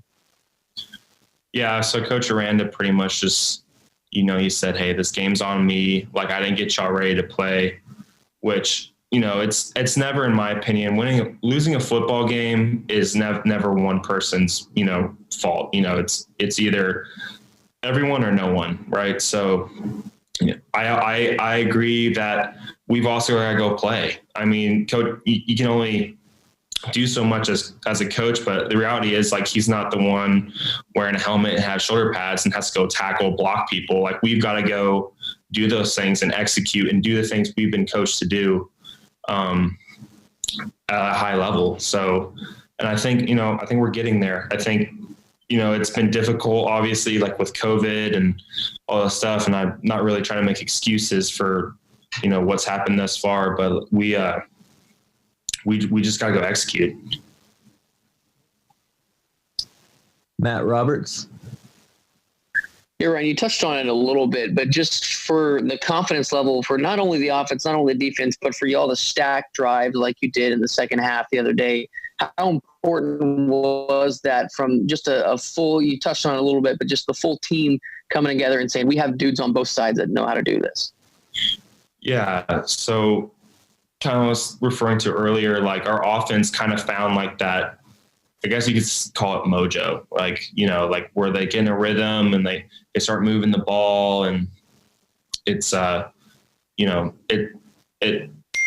start scoring touchdowns and all that. And I think, like I said, defensively, it also motivates us because, whenever you get a 3-and-out or a turnover or something like that, and your offense is able to go capitalize that and score, it's almost like, oh, like, let's go do it again. Like it incentivizes you to like keep playing good defense. And I think that's, once you have that, like you have like kind of a unified team that can be really good. All right, that's Ryan Miller. Really enjoyed a new perspective from three guys that I don't know how often we've heard. Ryan Miller, I don't think so. McVay, maybe once before. I don't think so. Jerome McVay. And then also today, I just went, Sqwirl. Of course, he hadn't played a lot. And so, and especially last year, really enjoyed just new eyeballs, new ears, new minds, and new perspective on Baylor football. All right, at 4:30 or so, KJ Smith, former Baylor defensive end, will join us. Craig Smoke, high school football Q&A, kind of a couple of days late than normal, but here we go. All right, let's start off with the game that we were at, Connolly. A big win over China Spring. I mean, we touched on it, but never really even talked about it at all. But it was an incredible football game on Friday. Drake was calling the China Spring side of things. We had the Connolly side of things, and they needed a win like that. That was their big signature win on the year, and it didn't look like it was going to happen by about halftime, guys. But they pull it off, go to overtime. Kavion Gaither bobbles the 2-point conversion, or was it snap? Snap, excuse me, and then ends up with a 2-point conversion to win the game, and just a huge win for Shane Anderson and company. He described that 2-point conversion. He was supposed to do a power right, kind of a stretch, and then the snap, he moved up a step and to the right a step, and when he did it, mistimed the snap from Kaufman, who's used to Kavion being in a certain spot. That's what created the bobble. and then still did not panic and kept the poise to find Bronche Miles for the 2-point conversion. They have not had a win like that. They're pretty good, but they needed a win to see how good they really were, because losses to Salado and La Vega and Springtown were close, but they didn't play well from start to finish. Yeah, the other key to that play was that China Spring, they saw it, and then there's just blood in the water, and so all the defenders they run towards the ball. They just went to the ball, yeah. which is what you should do. Now you always have to have one person that goes with the receiver so that. But they didn't have that, and that's kind of a commonplace. You just saw it like, oh, let's go get it and end this game. That's what they were thinking. Let's go end the game. The biggest fear for Shane Anderson, he told me, was that LaMarcus McDonald was going to collide with Bronche Miles looking for the ball, and he didn't, and they caught it, and they end up winning. This is a huge win, and it makes a difference on who they play in the first round. Rather than Jasper, they will most likely play center. Well, and kudos for making the decision to go for 2. Yeah, he said to his team, in fact, he talked about that in the interview we had earlier. He told them, listen, we're going to go for 2, and if we don't make it, no one's going to drop their head and start pouting and complaining and all that, and you're not going to cry. We're going to be in the 2-point conversion. We make it or not, we're going to be in it together. Yep, and they pulled it off, so big win there, but China Springs, a very good football team. Buffalo and Lexington had a bit of a classic, it sounds like. 38-37, Buffalo gets the win. I thought they had just, Lexington's been playing, kind of been in a little bit of a funk. Franklin will put you in a funk. But that's just a little bit more offense from Buffalo's perspective. They can throw the ball very well. Grandview topped Glen Rose 31-28. Great game. Didn't have, not even on the schedule. Not in the same classifications late in the year. It's kind of like a really good non-conference game late in the year, like Notre Dame against USC back in the day or whoever. And Grandview just always seems to have just a little bit more. Yeah, they're kind of like those they kind of are like the blue blood programs, like the South Lake Carrolls and the Austin Westlakes and those types of teams that they always find a way to win. And they were never that way. Yeah, find a way to win. Midway, about midway through that ball game, looked like they were in really bad danger territory, but they rallied to beat Waco High 63-37. But that was a game where Waco High was up 2 scores, if not more, early on, and Midway had to climb out of a hole. Yeah, they were down. Did you hear what happened? They got to within 13-7, and then Waco High returned to kick 70-plus yards for a touchdown. And then they were able to go on. Childers had a pretty big day at quarterback. Yeah, it's good for them to wake up. They don't have probably wake up so you get to find Duncanville in your doorstep. Yeah, I mean they're not going to have a lot of wins in that district, so you got to get something out of it. And if you lose to Waco High, you are really behind the 8 ball, and so you're done. Yeah, because that's a team that we have 2 tiebreakers with Mansfield and Waco High in your same zone. Waco High Mansfield this week might be a little bit intriguing. You'd think Mansfield's a heavy favorite, and they are, but the quarterback at Mansfield got beat up in the game before. So that's something that if you're Midway, Waco High can do you a favor because they need Mansfield to lose a game other than to Cedar Hill, DeSoto, and Duncanville. Because they're all going to lose to Cedar Hill, DeSoto, and Duncanville other than those teams playing each other. Yeah, most likely. And also... glad I don't have to pick Yo anymore this year because they were just not the typical Yeoman.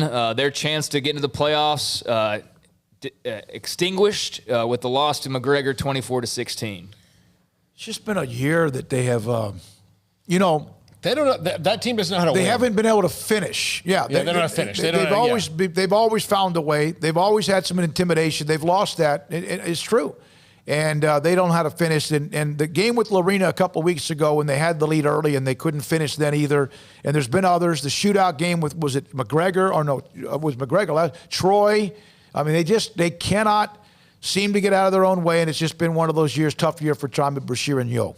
Yeah, it's definitely been tough. So they will now head into the offseason, I guess, and try to regroup a little bit. Rockdale 46, Troy 38. I think we all picked Rockdale, but that was a game that you kind of looked at, Zach Herbachic, and maybe Troy gives them a run, but too much Rockdale in this one. Yeah, that district is just, jeez. Yeah, the Lorena plays Rockdale this week, and that should be a really interesting game. Rockdale has more offense than Lorena does. If you look at the numbers, but Lorena's been able to put up some points this year. With Ben Smetshammer, who was a backup safety for Midway last year, had a huge game passing. 5 touchdowns, I think, in that Lorena win this past week as well. I think the last time that Yo may not have made the playoffs was 2009. They went 6-4. They had a stretch 6-5, 5-6, 6-3, 6-4. Then they made that run where they won, obviously, state championship after state championship.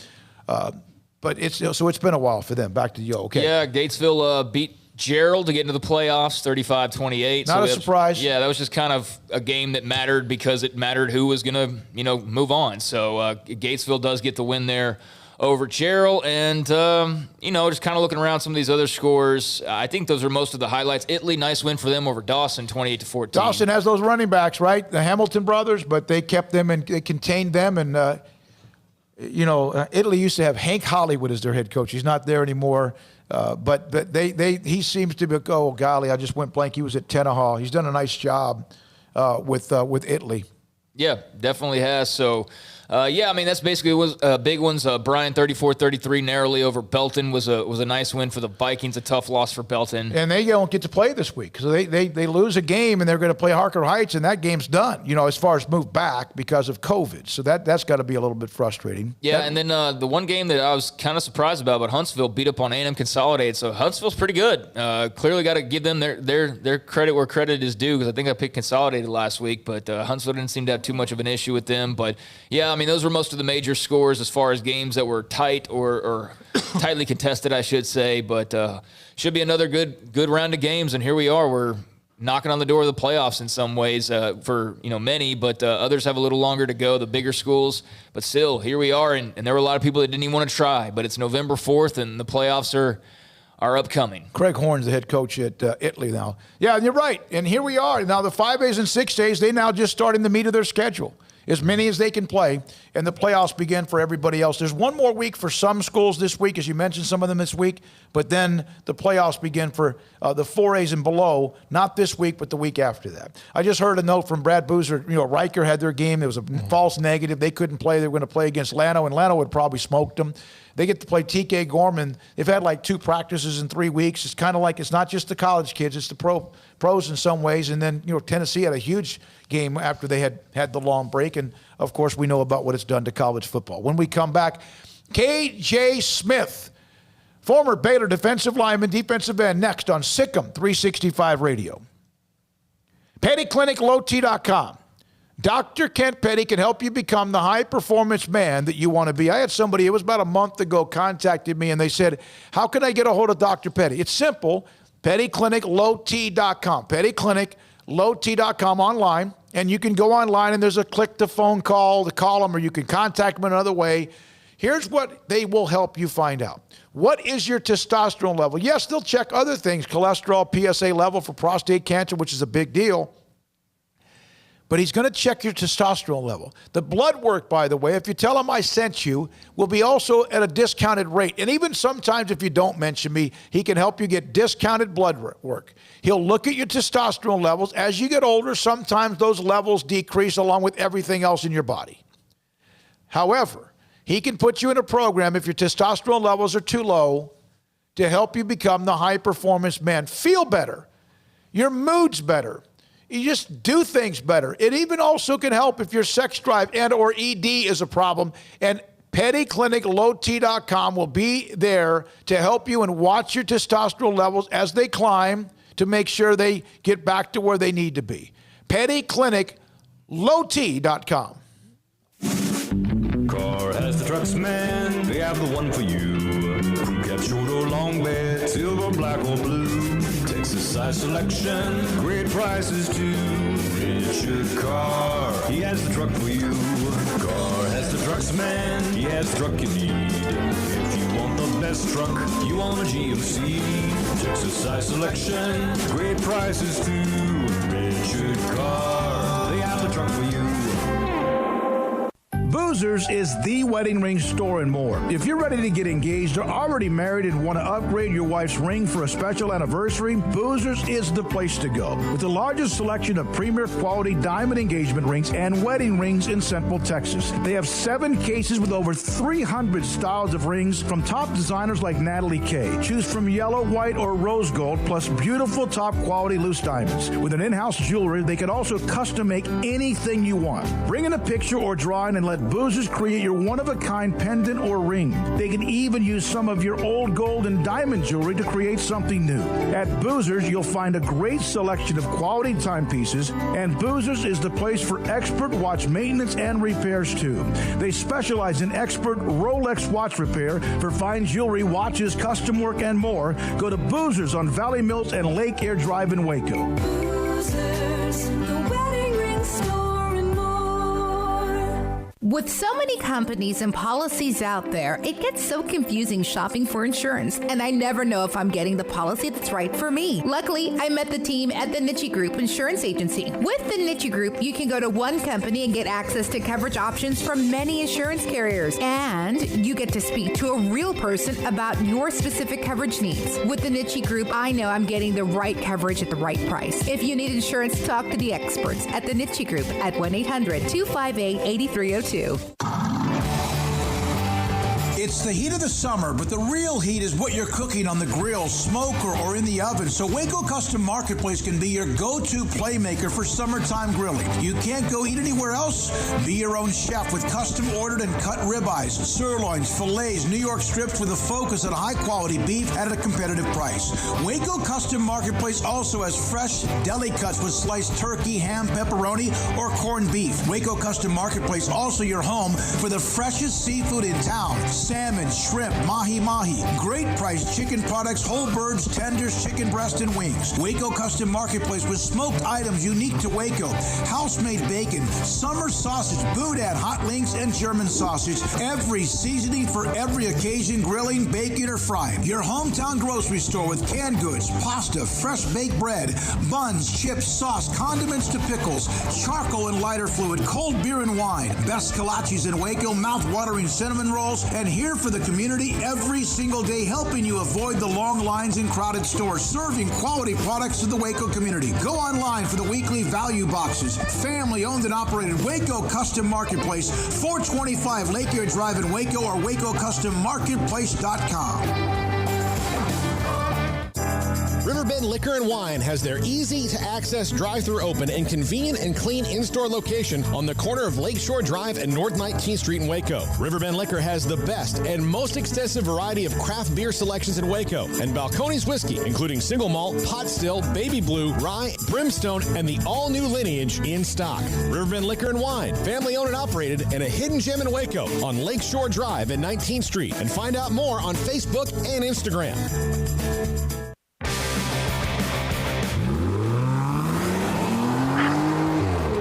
This segment on Baylor Athletics on SicEm365 Radio is brought to you by Richard Carr Buick GMC Cadillac, located at the Imperial Drive exit off Loop 340 in Waco. Proud supporters of all Baylor Athletics. KJ Smith was recruited out of Centennial High School in Frisco, played 4 years at Baylor, started 25 games. He was a part of the championships at Baylor when it comes to the Big 12 in 2013. He sat out that year and then played as a redshirt freshman, all 13 games. Started at right end 8 times for the champions. And we've got some good stuff with KJ Smith, who joins Craig Smoke, Paul Catalina, David Smoke on SicEm365 Radio. KJ, thank you very much. Always appreciated the way you played the game. And how much and how your energy was always at a high level. What are you doing now? Where are you now? Fill everybody else in on what you're doing. Thanks. First off, thanks for having me. Right now, I'm kind of just back in Frisco, kind of just living out football life. I mean, life after football, just put it better. Working as an X-ray tech right now. So I'm trying to get my schooling done and all that stuff done in December, and I'll be taking X-rays in the hospital just in the Dallas area. That's cool. Where'd that interest come from, KJ? So kind of going through high school and in college, I always had a love of anatomy. So that kind of sparked, like, what can I do with that? And I've had plenty of X-rays over the years, playing football since I was 5. So I always thought that was kind of interesting. Never thought I could actually be the person to take those X-rays. But then once I got into the program, got into it, it's pretty cool. It's a nice field to go into, and I'm loving it right now. So that's kind of my next step. So he knew before. He's like, oh, that's a broken femur right there. I know that. Or that's a hip. You know, yeah. You know I've seen that. I've seen that before. Yeah. Your last year at Baylor, which was a tough year for Baylor football, obviously the transition, Coach Rule's first year, you were injured almost right off the top and missed most of the year. How painful was that? And what did you learn about yourself when you couldn't really help anything other than be there for the players on the side? Man, so yeah, I mean, it sucks to get hurt at any point in time, but definitely when it's your senior year and you feel like it's kind of like your year to go out and do something, it definitely does take a toll on you. It was hard. The biggest thing was like sticking around, like just you may be out of the game, but you can still be on the sideline. You still got young players that you might be able to impart some wisdom on or say a few words or something like that. So just kind of being around and not disappearing. I mean, for myself, just for my own mental health, as in not getting down in the dumps about it. And also helping out the new guys and the younger guys who are, stepping up and making those plays when you can. How does the 2015 season sit with you guys, knowing what could have happened had you just had one healthy quarterback? Yeah, I mean, that was tough. Everybody had to pick up the slack. I mean, I think we ended up in UNC with 3 quarterbacks down. We did Wildcat the whole entire game and ended up winning. But yeah, that was an interesting year. Definitely put a lot of faith in the defense on that one. So it was a tough year, but it was an interesting one for sure. KJ, going back to the year that you were out and hurt, obviously it had to be even harder seeing your teammates around you struggling and having to deal with losses and things like that. Did you have a sense about Matt Rule early on as far as where the program was headed? Could you kind of see last year, being something that was going to occur, or, how did you kind of view all of that? You could definitely see the system that was being put in place. And there was some growing pains, the transition, a lot of turnover with just different faces in the building. Everybody had to kind of gel, come together and kind of make it work. But you could definitely see the vision of what was going to kind of come when it came to what Coach Rule came to and brought to the program. You could definitely see it, or at least I could. So it was kind of a matter of just everybody getting on the same page. And I feel like it got to that point. It definitely got to that point. When there was the transition from 15 to 16 and then 17, there are some players that played most of their career under Art Briles, and some of them still don't do much or say much or get connected to Baylor, but a lot of them have slowly come back. And last year's team that won probably helped quite a bit. We've talked to some guys that were very hurt by a lot of things, and there's that connection. But you were a part of the transition. Did that help a little bit, knowing what you saw they were trying to do and eventually what they did, as Craig said, so it wasn't quite, not it wasn't painful, but it wasn't quite as painful, the transition? So, can you clarify for me? So you mean the transition over, just being able to see from before and after? I took too long to ask you a simple question. You were there with Matt Rule for 1 year. Did that help the transition, where a lot of guys who have played for Coach Briles for a long time, it was hard for them to move on and stay connected to Baylor? But knowing what he was trying to accomplish that you were there, did it make it easier to stay connected to Baylor? I mean, yeah, definitely. Just knowing the vision and what was kind of coming on, like he very well put out what was kind of the expectation or the route where Baylor was trying to go to. So it made it easy to kind of relax onto that and still, grow confidence in that vision for what Baylor was going to be under him, if that makes sense. Did he come to you individually early on? I mean, I know he talked to a lot of players, but was it because of the guys that were going to be seniors that he kind of focused on you guys first? Yeah, he brought all the seniors in. He brought all of the seniors and people who had just a lot of playing time, a lot of experience, and kind of brought them in and kind of talked to us and kind of laid out what he was as a coach and what he kind of wanted to do. He all the way through it, he always kind of checked with the older guys and kind of just tried to meld what he does with what Coach did for that transition to be a little easier than it could have been. So he definitely tried to make that as smooth as it could be, and I feel like the turnaround was pretty good. So, KJ, what was that like to enter the program and is right out of the gates Big 12 champs? I know you sat out that first season, but to be a part of that experience and then to go play in every game the following season and win the back-to-back championships. I mean, can you put into words what just a fun ride that must have been? Man, it's kind of everything that you kind of envision when you sign on, you take that scholarship and you commit somewhere. You kind of look for that. Like I had two roommates, Andrew Billings and Byron Barnes, both went on and played their freshman year.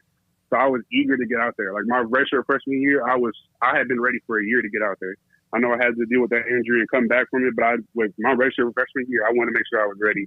And I feel like I had a decent year. But yeah, me and my roommates, all of us were just eager to get out there. That whole entire class was eager to get out there and make a difference and help out that team and get to that point. I'm going to test your memory on how detailed everything still is to you. You remember most everything you probably did over your time at Baylor. The game against Michigan State, which was a painful loss in the Cotton Bowl, they scored with like 12 seconds left in the game, whatever it was. It may have been more than that. What happened to you on that pass play that Michigan State threw the touchdown? Do you remember? Oh, you mean when I got held? Yes. On the pass on the outside. Yeah. What happened? Go ahead. Yeah.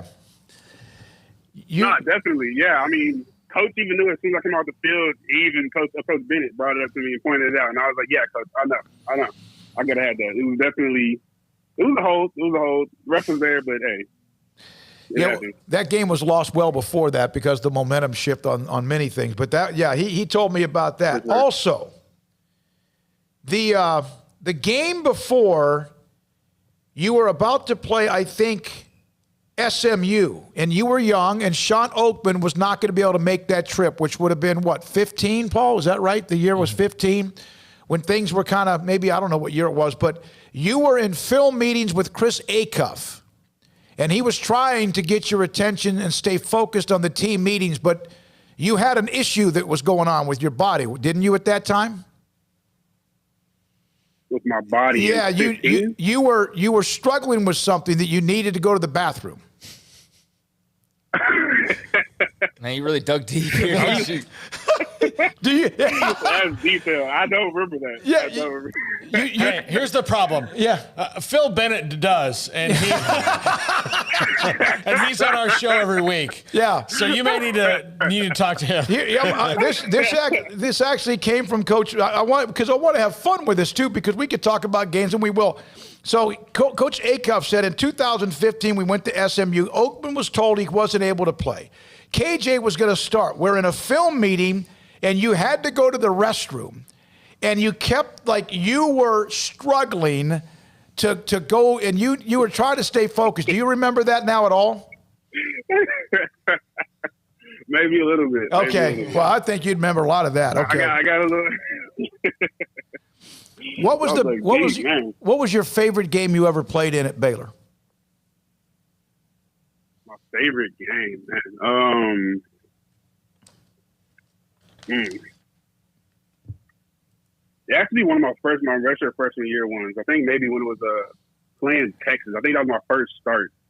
I think unfortunately Jamal Palmer had got hurt. Actually, it wasn't my first start. I think he got hurt in that game, but that was my first real playing time, and that's the one that sticks out the most in my mind right now. Yeah, you came in, and then it wasn't long after that, KJ, when 61-58 happened. And, I mean, that's like the game of games, as you probably well know, for Baylor fans to recite.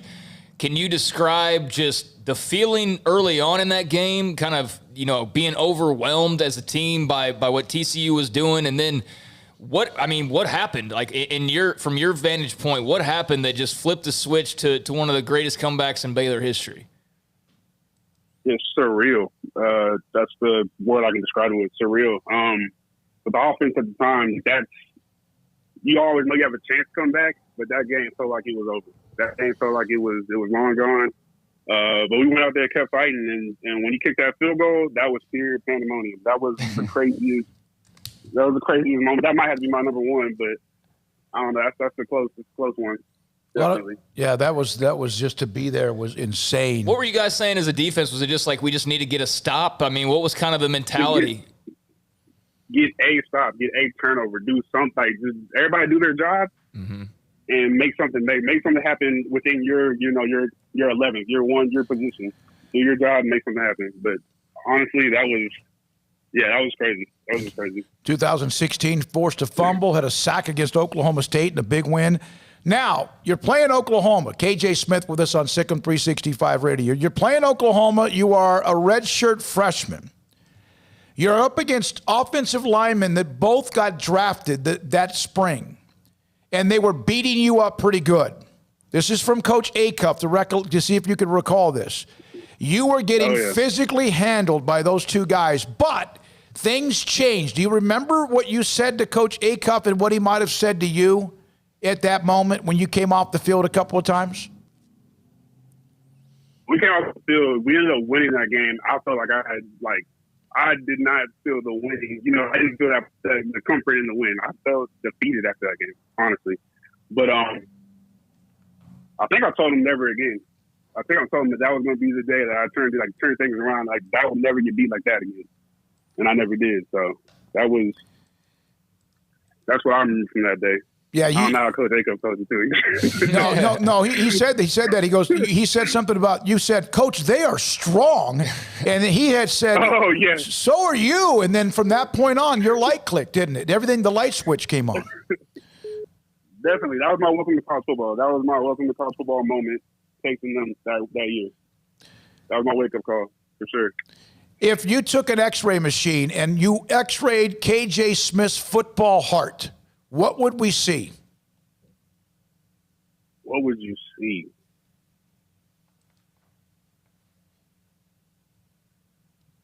You see knowledge. I feel like you see somebody who's got a knack for getting after the ball. That's why you see somebody who's got strong will. Who's going to keep coming back every single play. And you did. That's what I think you see. And you did. Coach Bennett said you had a quick twitch. You can't coach that. It's like speed. You either have it or you don't. KJ, it's great reminiscing with you guys. Anything else? Thank you, man. Appreciate. Glad you were able to be a part of the show. You. Yeah, you too. Good luck with what you're doing and on your way to getting that with what you're doing in the medical field. Thank you. Thank you. Thanks for having me. KJ Smith with Centennial High School in Frisco, working on being an X-ray technician. Is that right? Yeah. And good for him. He was a really quiet player, but he played really consistently and then lost most of his senior year in that year that was 2017. When we come back, Olin Buchanan, TexAgs.com on the Aggies, as they continue to put themselves in position for what could be a special ending. This is SicEm365 Radio. Premium quality MRIs and convenient, affordable. That's Ideal. And that's Ideal MRI with their Ideal MRI machine setup, scheduling appointment, and the process and the experience inside the Central Texas marketplace just off of I-30 and Loop 340 in Waco.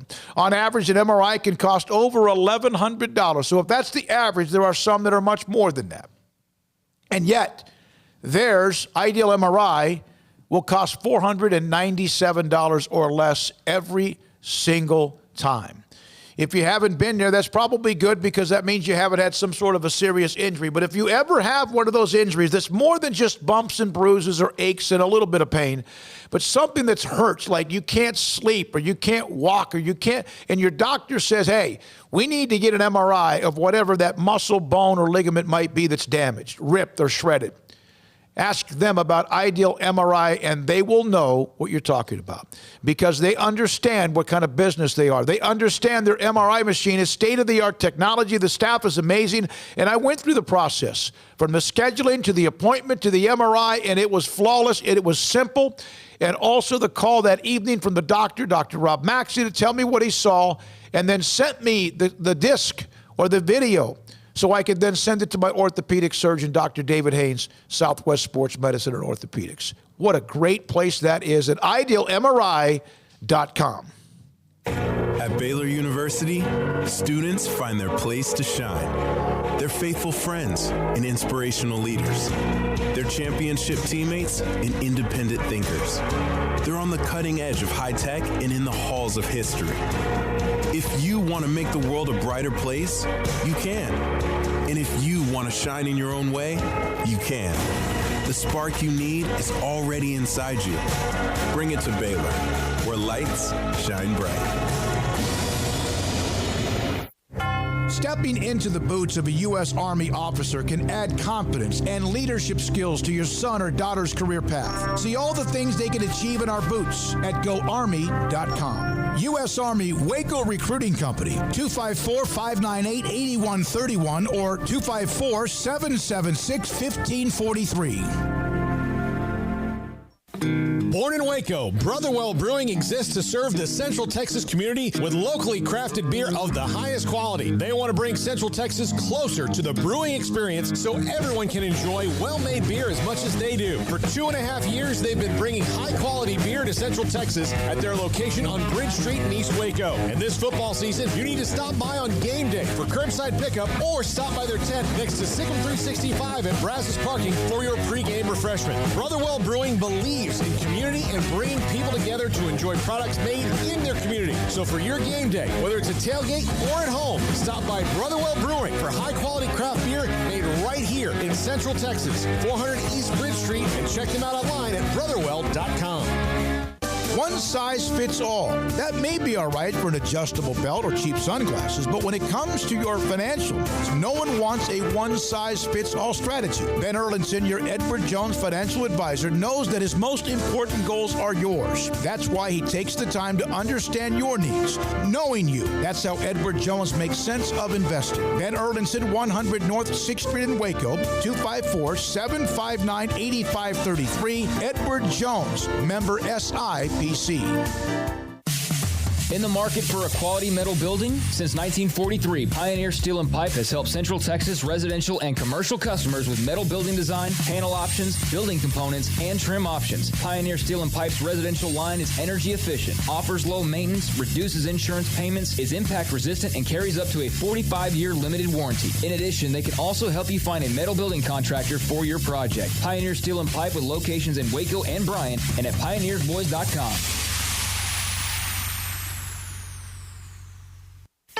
Don Humidor, your home with a 48-foot walk-in humidor with the elite cigar brands from around the world, including the #1 cigar of the year, Aging Room Cuatro Nicaragua. Plus, they have the great brands like Macanudo and Artur Fuente, Rocky Patel, Aston, and so much more. CBD, great for sore muscles, aches and pains, sleep, Vita Dreams, and anxiety, mild depression, general health and wellness. Their staff very knowledgeable on the subject. If anyone is curious about CBD, ask Carol and Ashley. Don Humidor in the Townwest Shopping Center off Valley Mills in Waco. Waco's newest gym, Halo Athletic Center, 5725 Bagby Avenue, right behind Region 12 and across the highway from the Central Texas Marketplace, where motivation, inspiration, and hard work are the driving force. State-of-the-art equipment, indoor and outdoor track, locker rooms, showers, yoga and bar classes by Duality Yoga, Bod Pod potty composition analysis, and registered dietitians, all under one roof, where we rise above. Come join the Halo Athletic Center and be a part of the change, your change. Welcome back to SicEm365 Radio. On will look down the field and is caught inside the 10 and towards the end zone. That's a touchdown. Anais Smith gets 3 and Mon finds it. This segment with Olin Buchanan of TexAgs.com is sponsored by Waco Regional Tennis and Fitness. With over 40 group exercise classes Monday through Sunday on Lakeshore Drive in Waco. Olin Buchanan, TexAgs covers Texas A&M, 4-1, ranked in the top 10, and they've avoided the landmines. They've won when they're supposed to win. South Carolina, I believe, is next on the road, coming up on Saturday night, 6 o'clock. Olin joins us on SicEm365 Radio. They just kind of methodically, avoided the letdowns after the wins against Florida and the game before that, the loss to Alabama. Taking care of business, which is not always easier said than done, even if you're pretty good, Olin. They came out against Arkansas and gave up an early touchdown drive, but then took the ball and scored on 6 straight possessions. I mean, seriously, there was one just before the half where I think they had a punt with like 10 seconds to go, so took a knee. But 6 straight legitimate possessions, they scored and controlled that football game. And, quite frankly, that's something they haven't done against Arkansas a lot. To win comfortably. I know the score was 11 points, but it really wasn't that close Arkansas scored late. So, this team just continues to, to break out of some of its bad habits, like messing around with Arkansas and letting them stay in the game, or losing it at Starkville. They took care of that last week, so they're trending in a positive direction, no doubt about it. Is that maturity, you think, Olin, that they're able to now? The thing you can never rely on before was, are they going to beat the teams they're supposed to beat and then get one from one of the teams that they may not? Now it looks like they're beating the teams they're supposed to beat. Well, I think maturity definitely is a big part of that. You got a senior quarterback. You got a senior-dominated offensive line, and that offensive line has played so well this year, surprisingly well. And, you have some experience on the defense, too. So I think that's a part of it. And quite frankly, I just think that, they're better coached than they may have been in the past. So I think, there's a lot of factors. But, yeah, the fact that it's an experienced, mature team with a really good coaching staff sure doesn't hurt. I noticed Will Muschamp had some positive comments for freshman corner Jalen Jones. What have you seen from him, Olin? Here's the thing. It's funny we were talking about him today. He got beat by John Mechie of Alabama early. And that's really the last time you really heard about Jalen. And for a freshman cornerback, that's a good thing. You don't want to be hearing about a freshman cornerback because typically that means he's getting beat. And, with freshmen, especially at corner, no matter how good they are, there's usually, if they play as a freshman, there's usually some bad moments. But he's been really steady, good, and quite frankly, I don't think a lot of teams are throwing at him like you'd expect. I'm assuming that's because when they have thrown at him, he's done a pretty good job. So I think he's a really good player, and he surprised me at how good he's been as a freshman. The tight end is Weidermeyer. Yeah. Jalen Weidermeyer, that is a load of a human person. That's a dude right there, and it seems like he's got pretty good hands. How much has he helped maybe be a safety valve or at least a security blanket for Kellen Mond? Well, he's been a really good player. He was an second-team All-SEC selection last year as a true freshman. The first part of the year, you really didn't know what you had there, and he really came on in the second half of the year, and he's been such a good player. He's a better blocker this year than he always was a good receiver. And, with Isaiah Sqwirl running the football so well and the offensive line playing so well, I've noticed, linebackers having to come up and safeties having to come up, to help out on the run support, and that's really created some room for Jalen to get behind him, and he runs really well too. So, he's a weapon for him. I don't know if he's the best tight end in the SEC. Most people would say that is Kyle Pitts of Florida, but man, he's right in that neighborhood. Olin, with South Carolina coming up this week on the road, that's a team that they can jump up and bite you, but so far they've looked about like South Carolina. What do you expect to see from them? Yeah, they're a good running team. They have a good running back who's been Kevin Harris. He's been very productive. I think he's had 300-yard games, one that was quite a bit more than that. He's a real hard runner guy. He was behind Rico Dowdle of the Cowboys last year, so he's getting his shot. I think their quarterback, he came with offensive coordinator Mike Bobo from Colorado State. I've seen him play a little bit. He quite frankly looks like an average college quarterback, but they have a couple receivers that maybe not are elite, but Shi Smith is a guy that if you're not paying attention, he can beat you. And I think defensively, two corners that are both considered possible first-round draft choices. J.C. Horn, whose dad Joe Horn, you might remember him as a receiver with the Saints. He's probably their best cover guy. I think they're okay in the defensive front. In fact, they had a kid last year that sacked Calamani. He has about 4.5 sacks this year. But overall, I think they've really struggled to stop the run. I think they're 13th in the SEC against the run. So I'm sure that's where A&M's going to try to, exploit them. Olin, has there been much, buzz about, I know it's only 5 games in at this point, but how much chatter is there about, what A&M could be later on this season if they keep playing the way they're playing? Well, you know how college football fans are. They're going to look way ahead. Yeah. So absolutely. They're saying, well, A&M will probably be favored in its last 5 games. I guess if you looked at it today, they'd be favored. Who knows what will happen? So there's a possibility. And I still think you're expecting a lot, but there's a possibility to run the table and go 9-1. And let's just assume that happens.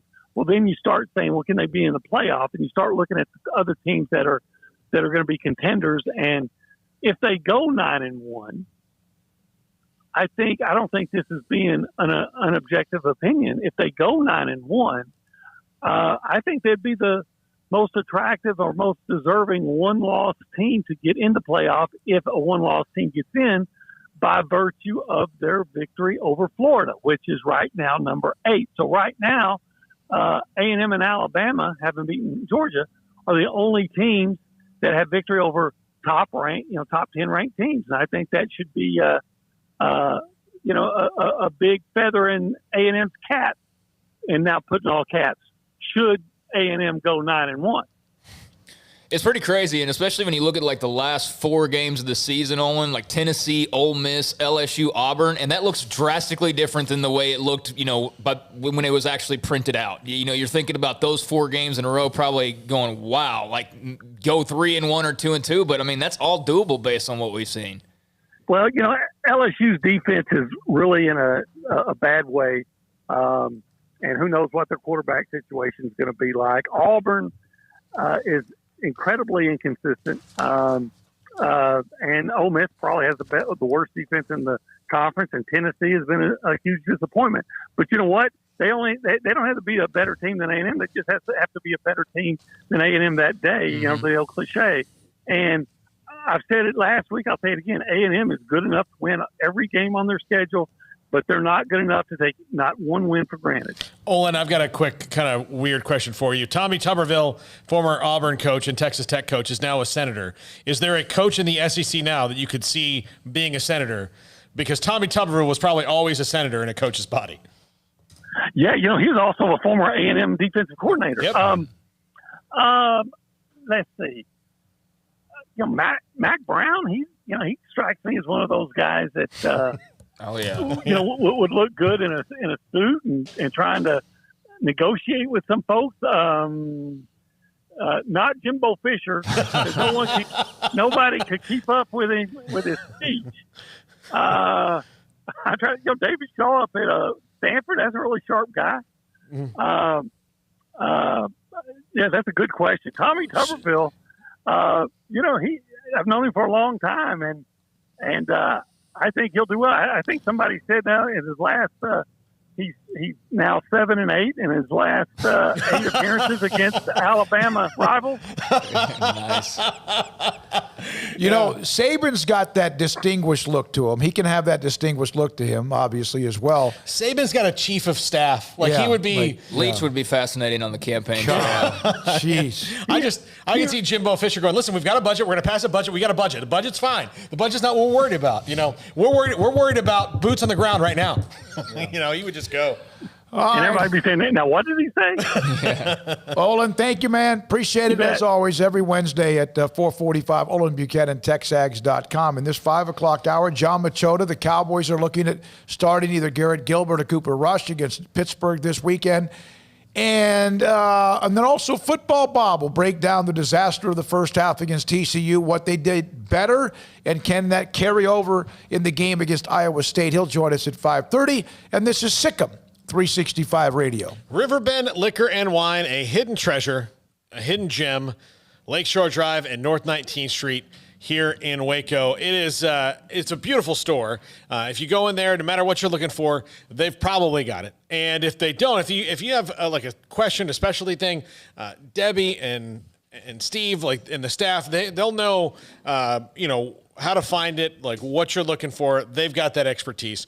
Great drive-through window, easy to deal with, great selection of craft beers. If you are, loading up for your tailgate this weekend or just, want to get something, just for the weekend for you and your friends, they're the ones to go to. Riverbend Liquor and Wine. Check them out on Facebook and Instagram. Lakeshore Drive at North 19th Street here in Waco. Listen, in the past couple of years, we've had a lot of people moving in from out of state to Waco thanks to Chipper and JoJo.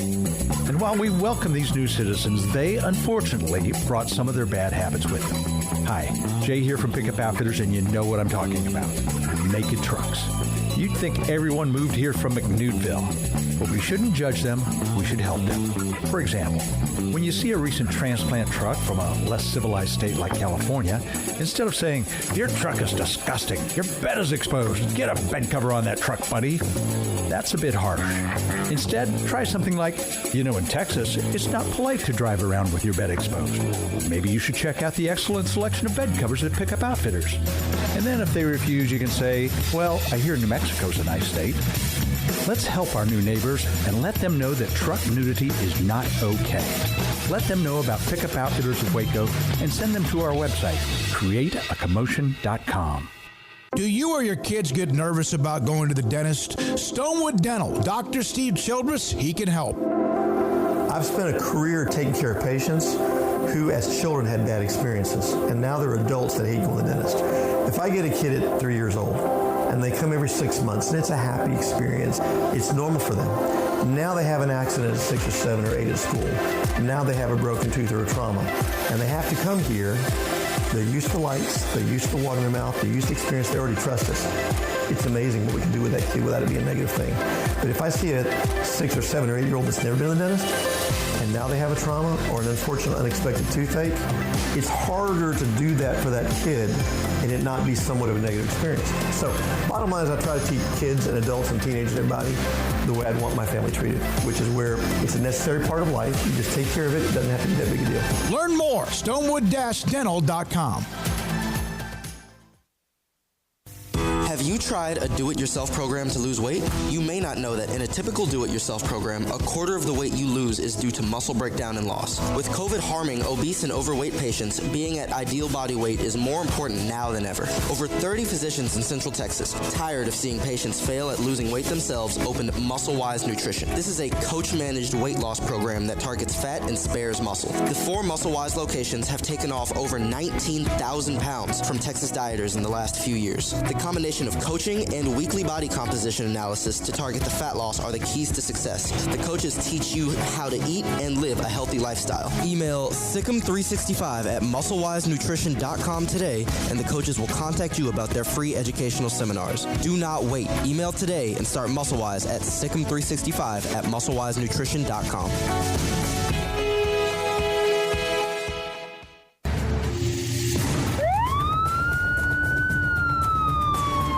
If you or a loved one or friend has been arrested and you can't afford bail, trust Terry and Chase Chapman at Chapman's Bail Bonds, covering Waco and McLennan County for over 25 years. Chapman's can bail you out anywhere with experienced, knowledgeable local agents who are committed to serving you professionally, respectfully, and with the highest integrity. Chapman's understands your privacy is important. Your freedom can be secured fast when you use Chapman's Bail Bonds.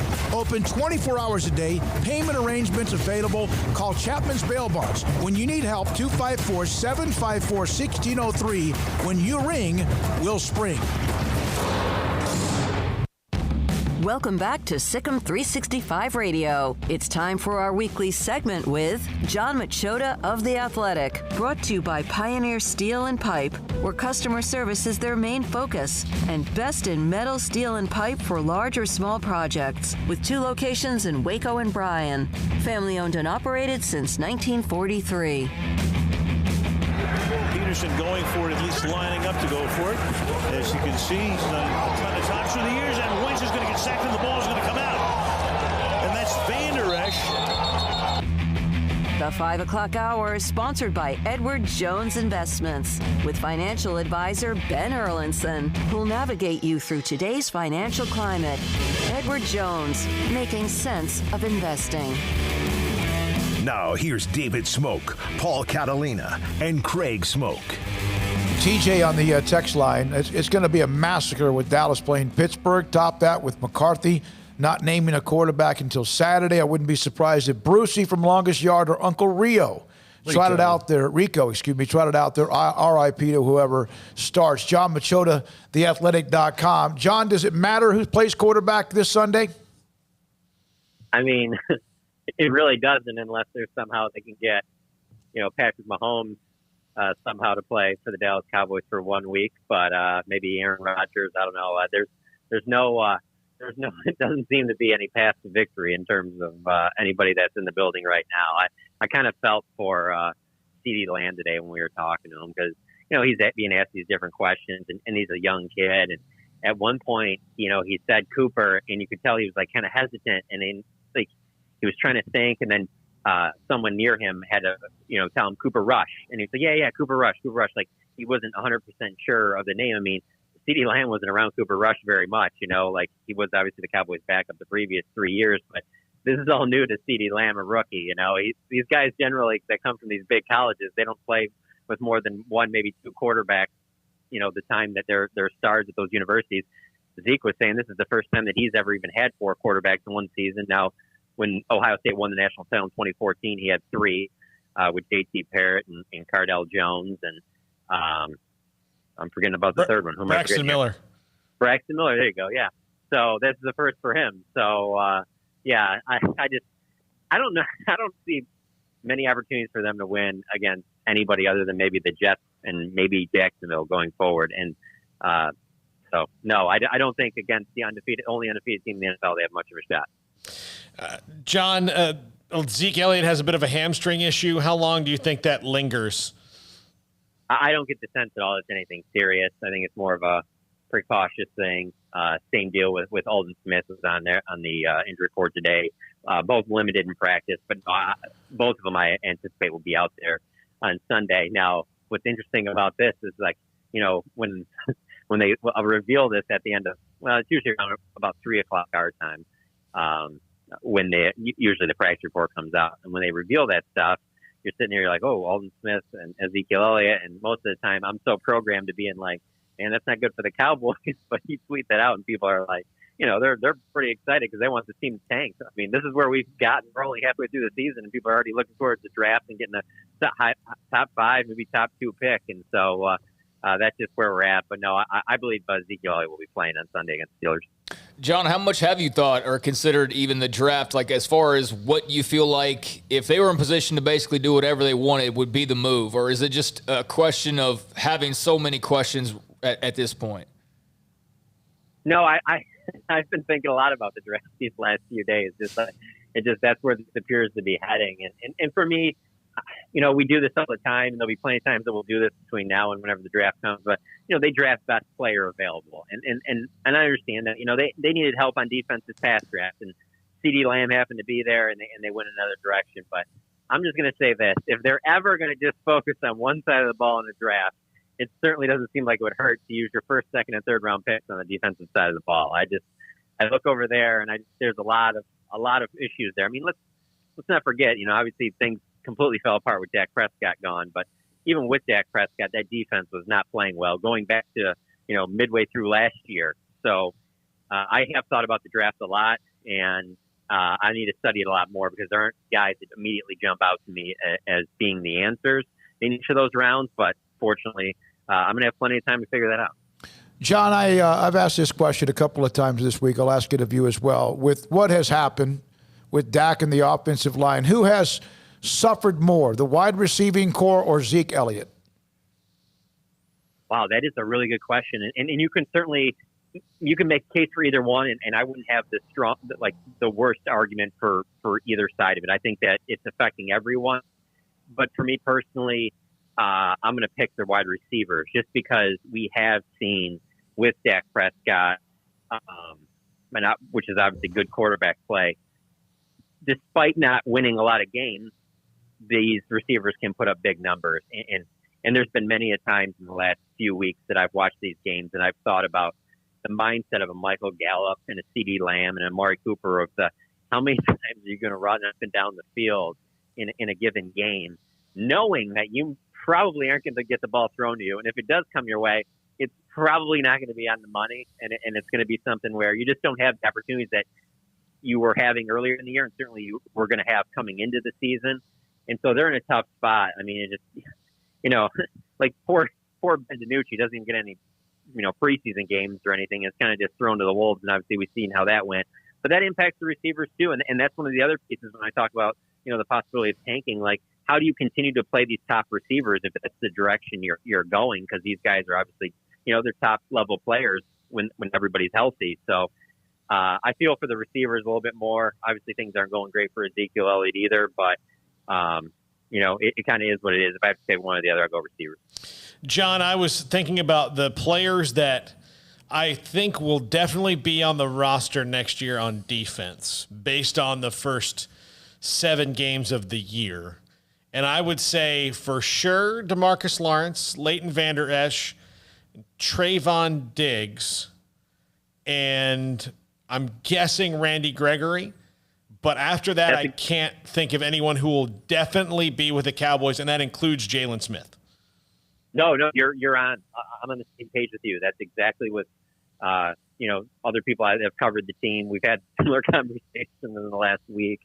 This isn't like they've had 1 or 2 bad defensive games. There's been such a trend of this going on now for more than this season that that's where you find yourself looking as you just start thinking there, like, where are these positions that are locked up that, that you're like, well, you don't have to worry about anything there.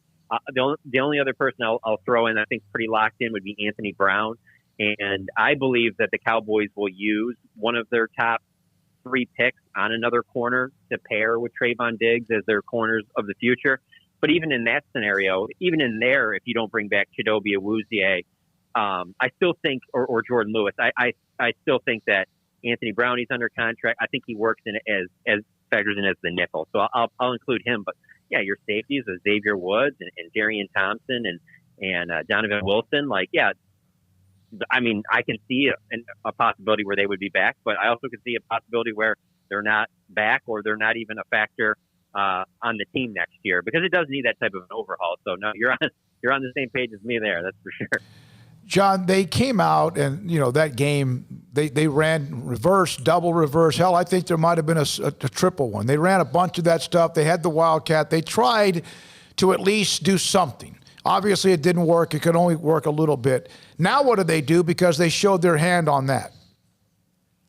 Yeah, that's tough, because I look at them doing that stuff, and, that was the signal to me of, they don't have much with DiNucci. When I saw that early on, just knowing how the Cowboys have run their offense, that was really showing your cards, man. Like, they're just to do so many trick plays early on that is so uncharacteristic of them. To see Ezekiel Elliott in the Wildcat multiple times, something we haven't seen before, it told me more about where Ben DiNucci was at, and I had to go off that because we don't get even see the quarterbacks at practice. Like, for example, today when we're out there, when Garrett Gilbert came off of, we were inside today, and so the quarterbacks were working outside, and it's usually vice versa. Usually we're outside for the first half-hour practice we get to watch, and the quarterbacks are inside working. And so we didn't get to see any Cooper Rush or Garrett Gilbert other than them just running into the stadium, and then that's when we had to leave. And so it's the same thing with Ben DiNucci. And so there was a lot of us watching that and being like, well, this what we're seeing right here on Sunday night is some of the first that we've seen of this other than that last game. Because, again, if there's preseason games, Ben DiNucci's playing probably the equivalent to 2 full games, but we didn't get to see any of that. So, I've seen quite a bit of Cooper Rush in practice over the years, so I think know what to expect there. I don't really have a great feel on Garrett Gilbert. The one thing I will point out here is that, Mike McCarthy said they're going with this as a split this week in practice with their refs, and they'll figure it out at the end of the week of who they're going to go with the starter. I'm kind of like, just pick one guy right now and give him as many reps as possible in practice, because that guy's going to need it, because we already seen what happened when Ben DiNucci got all those reps last week. So I don't think it's going to be very good. The one positive I will say in terms of compared to last week is with a more veteran guy like Garrett Gilbert or Cooper Rush, you'll see a lot more balls thrown away as opposed to taking sacks. That's one thing. DiNucci just held on to the ball too long, which you expect out of a rookie 7th-round pick. But I think you'll see these guys kind of live to play another down a little bit more, but it ain't going to be pretty. Do you think that this has changed the Cowboys' long-term view of DiNucci on the roster? I don't think it's changed, but for me personally, and I don't know anybody within the organization, I haven't had any talks with them about this, but when I watched that game, one of the things that dawned on me was, well, I was going into the game thinking this could be a tryout to see, is this guy your backup next year? Because obviously Andy Dalton is only a 1-year deal. do you need to add another veteran? Well, watching that game, I don't know how you go into next season as him the backup. You can have him as one of your, he can be your third string again next year, but he needs a decent amount of time before he plays. I mean, remember Tony Romo, the same deal. I mean, he had 3 seasons before he was thrown into the fire like that. So I think he has. I'm not going to sit here and say he doesn't have a spot to play in the NFL. No, I think that there's still some things there you want to try out and kick around, but I don't think he can be your backup going into next season, which means that if they do keep Dak Prescott and sign him the long term or franchise tag him, I think you have to sign another veteran backup. What was their record when they? And that, it's kind of like it doesn't make any sense. Surely don't expect that to happen against Pittsburgh because they're very well coached and they're very solid. Yeah, but Tony Romo and DeMarcus Ware and guys like that were on this team. They weren't running out Cooper Rush or Garrett Gilbert or God knows, like Stephen Parker is one of the defensive backs that sees time. Tell me everything you know about Stephen Parker. Yep, you're done. Played at Oklahoma. Did he? But I mean, like, again, that's it. I mean, Wow. Okay. Hey, thanks, John. Appreciate you as always, buddy.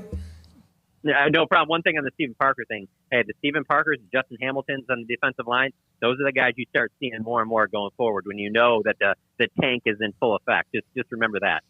Do you think you'll ever hear Jerry admit that? 100% no. Yeah. He will never admit to it, but he kind of hinted at it Tuesday morning on his weekly radio show that, you'll see some younger guys, when teams are doing it, but no. And I don't think you'd ever see any owner do it because league-wide you'd be in so much trouble. They don't want anyone to acknowledge it, but actions speak louder than words, and you'll see it on the field with guys that are playing, players that'll sit out, things like that. You'll know when it's headed that way. You don't need to do that against Pittsburgh. It'll organically happen on itself. But as we go forward beyond that, you just watch for that. You're going to see a lot of these younger guys play. Zeke's hamstring will get a lot more sore if they're really going that way. Like, we don't want them to mess this thing up. Absolutely. No, that's exactly the type of thing that you'll see. For a guy like Zeke, who you can say whatever you want about him, but he wants to be out there. He wants to play. But, it gets to a point where they're like, hey, why don't you just shut it down for the rest of the year? We're going to play Tony Pollard a little bit more, and let's just finish this year out. You get that hamstring healthy or whatever you're dealing with, and in the process, we won't win any more games, and we'll have a top 5 pick. Thank you. John Machota with us, theathletic.com on Wednesdays in the 5 o'clock hour. Appreciate his time on the Cowboys in Pittsburgh coming up this weekend. I am reading something. I know it has nothing to do with it. We got at 5:30 Football Bob. I just happened to glance at a Texas Monthly story. I did not know this. Being a kid was a lot of my life in San Antonio and junior high and then also high school. That in 1963, there's a story, if you're into like nuclear weapons, a story about an explosion in November of 1963 that I'd never heard about. I'd heard about the why gas now has smell in New London, Texas, and East Texas, because I helped Jerry Gumbert do a documentary about that. Or you hear about what happened in West. Of course, that was set off. But there, if you're interested in like history, I'd never heard about this. 1963, Lackland Air Force Base, a uranium type compound. And I don't even know where I'm going with it, but it's just got me intrigued on what happened. But thank God it doesn't look like anyone was hurt. As 3 guys were in this silo, and they heard a crack, and they start running out of this, like basically what is one after another, not all nuclear warheads, but similar. And I don't know. I know you guys. You're leaving me here. It's very random. I know. That's what I was reading a little bit in between. Talking Cowboys and then. It sounds interesting. It's a great story. Now I'm not going to be able to finish it. It's too long. It's really, really long. All right, and I'm always a big fan of Texas Monthly anyway. Now, coming up next, Football Bob. We got a couple other notes as well.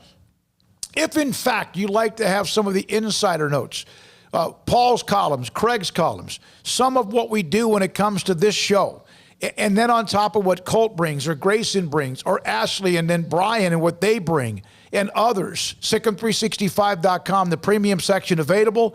If you'd like to check it out, you get insider information plus a lot of what we do and feed that section as well. This is SicEm365 Radio. Alan Samuels, Dodge Chrysler Jeep Ram Fiat, November. And it's never too early to think about the holidays when it comes to a car.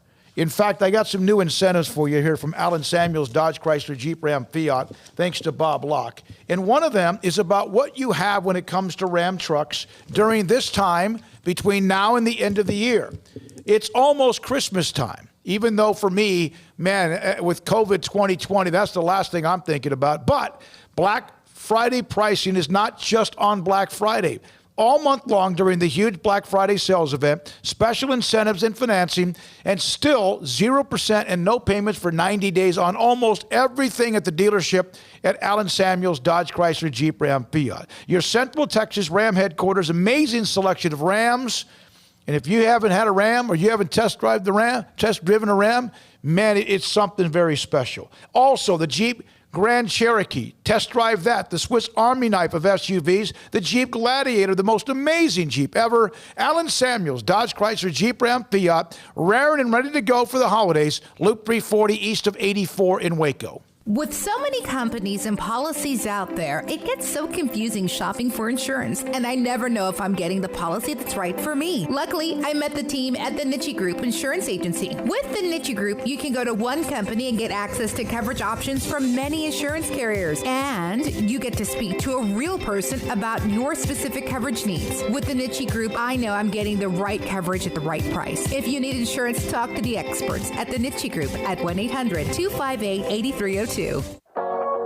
How often have you said it's time to get in shape every day, every week, every month, maybe for as long as you can remember? How about starting today? I promise if you'll just join Waco Regional Tennis and Fitness now, you'll thank me later. Hi, this is David Smoke, offering a variety of 40 group exercise classes every single week, including boot camp on Tuesdays and Thursdays at 5:15, plus spin, body shaping, Pilates, yoga, and bar. And oh, there's a free kids club as well. Waco Regional Tennis and Fitness open Monday through Thursday, 5 to 10, Friday 5 to 8, Saturday and Sunday 7 to 7, and personal trainers Christian London and Randall Court. World-class tennis facility with pros Britt Coleman and Joe Rosa with lessons, camps, and special events. Spacious and clean workout rooms, locker room for men and women, both with a whirlpool and sauna, and now there's touchless bottle filling stations. No intimidation, tremendous camaraderie, an entirely new atmosphere, and yes, you can do this, but you have to walk through the front door. It's time to react today, not tomorrow. Waco Regional Tennis and Fitness on Lakeshore Drive in Waco. At Baylor University, students can shine in their own way.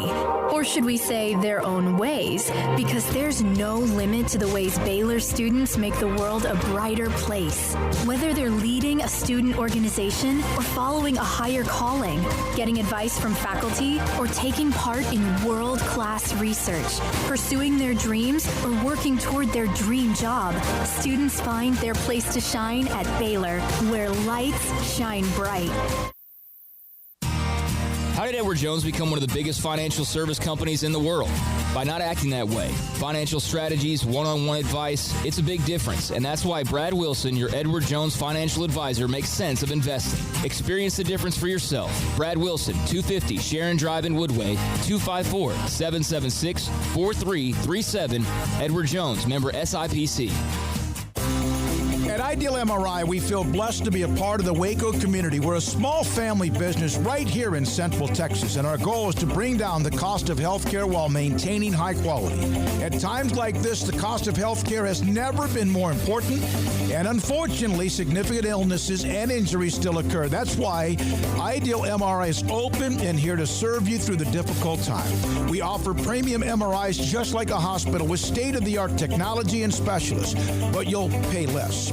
Sometimes thousands of dollars less, whether you're using insurance or not. At Ideal MRI, we accept most insurance and there are no hidden costs, even offering financing if that's needed. Everything included in the price, and you'll not get something as a surprise in the mail later on.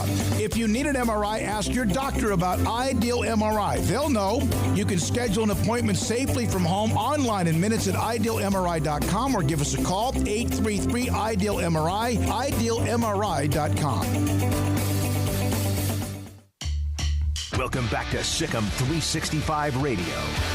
The SicEm365 radio app is sponsored by Alan Samuels Dodge Chrysler Jeep Ram Fiat in Waco. Your friend in the car business at Loop 340 and east of 84. Come by. Let's be friends. 527 on SicEm365 radio. I saw this note. We're waiting to hear from Football Bob today in his segment with us to break down Baylor TCU and ahead to Baylor and Iowa State as well. A Honus Wagner baseball card has been sold for more than $1.4 million. The price was a record for the rare T206 card of the Pirates great. The highlight of the Golden Auctions October Legends auction. Also a record price for a basketball rookie card of Michael Jordan, sold for $124,230. A 52 Mickey Mantle Topps card, $584,250. A 58 Pele card, the soccer star, $295,200. So all sorts of others.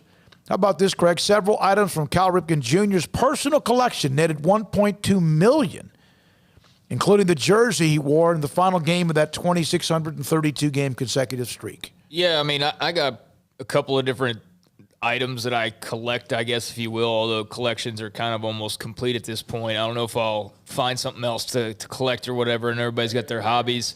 Got tons and tons of old baseball cards. I doubt any of them are those, obviously. But apparently the baseball and the trading card industry has started to make a little bit of a comeback. I read an article on that the other day. And I don't know to what extent it's really come back, but it's certainly been rejuvenated versus kind of the death of trading cards over the last few years. So yeah, if you've got a bunch of old cards lying around, might as well shuffle through them and see what you got. I know Paul was doing that as well, but I just cannot imagine, even if I had more money than God, I can't imagine spending six figures on a card. Like that's insane. Or in this case, nine figures. Get or nine figures. I mean, I can't imagine spending five figures on a card for something to show off. No, like I think about that when you think about like political donations. Like think about how much money like people give to political candidates that you could just spend on other things. Burn it. Yeah, I mean, it's just you're just doing that. I don't know. We waste a lot of money in this country. By the way, and we do have to update this. The presidential election. There are now at least, and this is going to be dragging out now over what could be the next days and weeks, and who knows on the presidential election. But Joe Biden, it looked as if he captured Michigan, according to at least the ballots, and that would give him enough to get over the top when it comes to the Electoral College. Believe me, there's so much more to be done with that, and we've seen what happened before with Gore and Bush, and so who knows where that might end up. All right, we're now joined by Football Bob. He, of course, breaks down Baylor for us and does a great job with it. And, Bob, I don't know what were you, when you watched and saw that first half, 30-0 before, I guess, Baylor scored, were you just sitting there as a guy that knows football, knows what this team might be able to be accomplishing, and just in shock? Shock would be a good way of describing it, David. I tell you, it was just about as bad a first quarter that I've ever seen a Baylor team go out and put on the field. Now, you wait a minute. You've seen some bad football in that drought that they had, and even some other games they played. Yes, but this was basically a total collapse right there of almost anything that was looking like they knew what they were doing, that they were coordinated, and it was a bad first half, bad first quarter, no doubt about it. Bad first 17 minutes. Gary, they were shuffling offensive linemen. To what benefit would that have been? Because it appeared to fail miserably. Well, I think that they felt like that the guys that they put out there this Saturday were their best group. And I think that that's what they were trying to do, is they were trying to put together what they thought was going to be their best group. And, individually, I think that they didn't play terribly. I mean, most of the technique was decent. It was pretty good, but together, those guys were making so many mistakes, coordination-wise, communication-wise, that, it was really disappointing. I like the group that they put out there, but they just did not get the job done on Saturday at all. Did you have a chance to watch Xavier Newman-Johnson in particular, football, Bob? Because it seems as though he should be a guy that's like an All-American candidate at this point. I mean, with the amount of snaps that he's played and getting in there as a true freshman and showing some promise, but I mean, I hate to harp on, or not harp, but I hate to, kind of pinpoint one guy. But, I mean, I sort of looked at him as the guy to sort of anchor this offensive line and have been a little disappointed. Am I right in feeling that way, or have you seen something different? I think he definitely did not perform up to expectations on Saturday. His performance was probably one of the weakest performances on the offensive line. He and he at both the guard and the center position, and then Jason had some trouble at the center position as well. Those two positions really, really hurt the offensive performance on Saturday. Yes, no doubt about it. So what do you do? They have the offensive line. There's all sorts of different like landmines they've dealt with, but eventually now you're 4 games into the season. Yes, there's a lot that has held them back. Some aren't not being as affected by it as others as far as teams. But what do you do if you're Dave Aranda right now and you're going to Iowa State, where I don't give them any chance at all to win that game? I think it's going to be tough, no doubt about it. Iowa State's a tough place to play under the best of circumstances, and under the circumstances coming off a game like they played against TCU, obviously their confidence cannot be very high going up there. I think that Dave Aranda's talking about going back and making it more simple. The truth is that I don't see it being that complex. I'm not looking and seeing a whole lot of complex things that they're trying to do anyway. And so if he's talking about get back to basics, get back to how do you drive block, how do you zone, how do you pull, how do you wrap, if he's getting back to those kinds of things, then I agree wholeheartedly. I think that that's what they need to do. And then the other thing that I think they've got to get back to is being more physical. I think that they were soft on Saturday, and I think that they've got to be much more physical. I agree. I thought TCU came out and popped them in the mouth, and they didn't respond in any way, shape, or form until, I guess, the fourth quarter, really, Bob. Well, I think that was – you're right. And truthfully, as soon as Jalen Petrie went out of the game, I think that being soft was something that happened on both sides of the ball. I didn't realize how important Jalen Petrie was to being able to get stops defensively. They're basically relying on Terrell Bernard and Jalen Petrie to make the big plays to get people off schedule. And when there was only Terrell Bernard, boy, that made a huge difference. Yeah, that's now the Baylor has to lead the country in target. And Nebraska had like 4 against Ohio State in one day, but Baylor seems to be the all-time leader in targeting. That was their best shot. It was just who was it last year? Miller, the safety. Miller, He of course led it seemed like every other game he was a part of it. We saw, and Craig's made comments about this. We saw Yusuf Terry. And he made a couple of plays and had some emotion. He's finally had a chance to get out and make some plays. We've heard so much about him. We saw what Sqwirl Williams was able to do. Now, how much of that was also if TCU was starting to shut down a little bit, or if these guys are, maybe giving Baylor a spark? How much do you get them involved early, even with those in front of them in the depth chart? How quickly do you try to see what they can do? I think Sqwirl's earned his way into a rotation with those other 2 guys. John Lovett's a great back. He just didn't have a chance to show because he got dinged early. And then, of course, Tristan did not have his best game. And so it was good to see Sqwirl get in there and do some things better than Tristan was doing in the run game.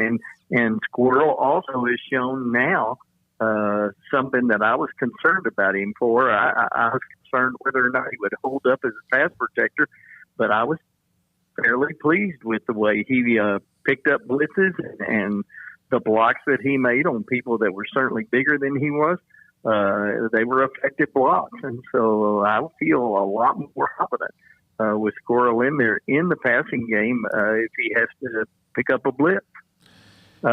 Yusuf Terry, I think he's been good all along. It's just breaking into that rotation that is so tough, because Baylor is, I wouldn't say loaded at receiver, but they do have several guys that can run really fast. They can catch the ball well. They run decent routes. And so it was hard for Terry to break in. With the injury to Tyquan Thornton, that gave him that opportunity. And I think he deserves more playing time. He and Jared Atkinson were both kind of in that situation, needing a break to get into that rotation. And it seems as though Yusef Terry is the one that's taking advantage of that break. Does Larry Fedora scale back the offense a little bit until they get continuity on the offensive line, or is he already doing that? I think it's already been done. I mean, they can say they want to simplify, but I don't see them getting much more simple than they already have been. I think it's just, they've got to go out and execute. And boy, I tell you what, it wasn't executing in the first half last week. Yeah, it was bad. Did you happen to see any of Jalen Ellis late in the game? J.J. Joe made the comment that Jalen was out there and he was actually running free on a couple of occasions, but I guess Charlie just either didn't have time or didn't have the vision or whatever the case may be. But did you happen to see any of Jalen Ellis, even though the ball wasn't targeted his way? Absolutely. One of the earliest times that Jalen got on the field, he went vertical right across in front of the dig. A dig was in front of him. The dig was taken by the safety, and boy, I mean, Jalen is just naked out there. And Charlie would have and could have thrown the ball to him had he not been getting hit in the mouth right as that mesh occurred. The mesh where he ran by the safety, the dig came across, he ran by the safety, and he became open. It just didn't time out quite long enough for Charlie to be able to get that one off. Later, he was also open, and I think that was another one of those times where Charlie just didn't have time. I asked Dave Aranda in a way on Monday and a chance to sit down or visit with him by phone about, he had said this back during the summer, that one of the guys he leans on is Tony Dungy. Tony Dungy was not a yeller screamer. Doesn't mean he didn't burn inside his, like I say, this competitive soul or in his heart or his stomach. But he told Dave Aranda at some point early on, you're going to lose a game.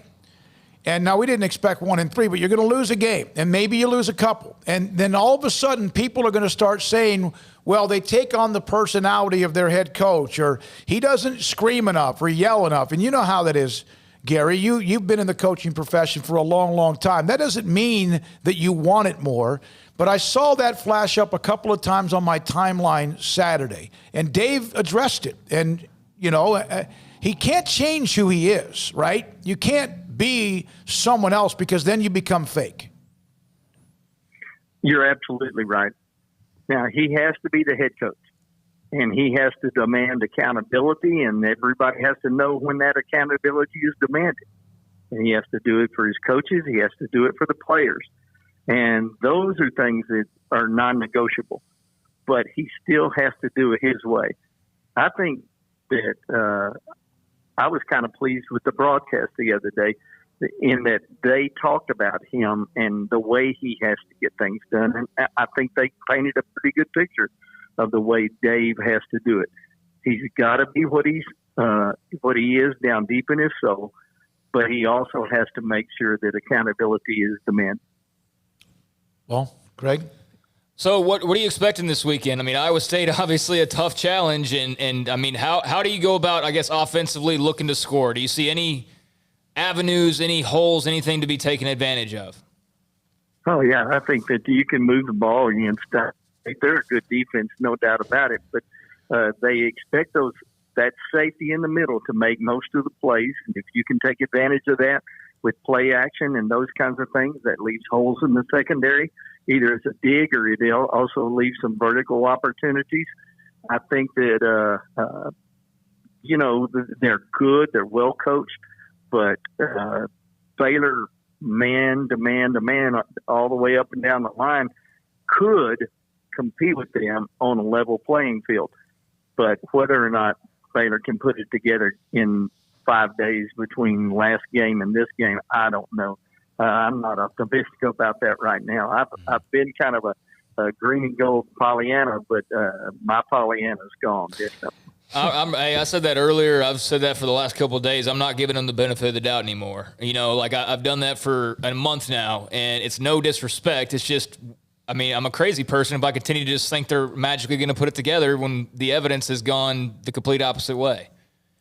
Absolutely. Before I say it again, I want to see it on the field. I want to see them do something together as a team that looks like a physical-natured, tough team that's going to compete until the final whistle. That's what I want to see. Yeah, I think that's what a lot of people would like to see. Just fight, scratch, claw, Even that 1-11 team was overwhelmed a few times, but you could see that they were grinding, that they were there, even if they sometimes were inept at what they were doing. I think the best point he brought up was just the lack of physicality. That was their calling card last year, and even against the TCU team, they would go head-to-head and match that physicality. And TCU is one of the most physical teams out there, but early on in that game, TCU's offensive players were given more hits than the Baylor defense, and you just got a feeling right away that this team was just not there the way they needed to be. Absolutely. Yeah.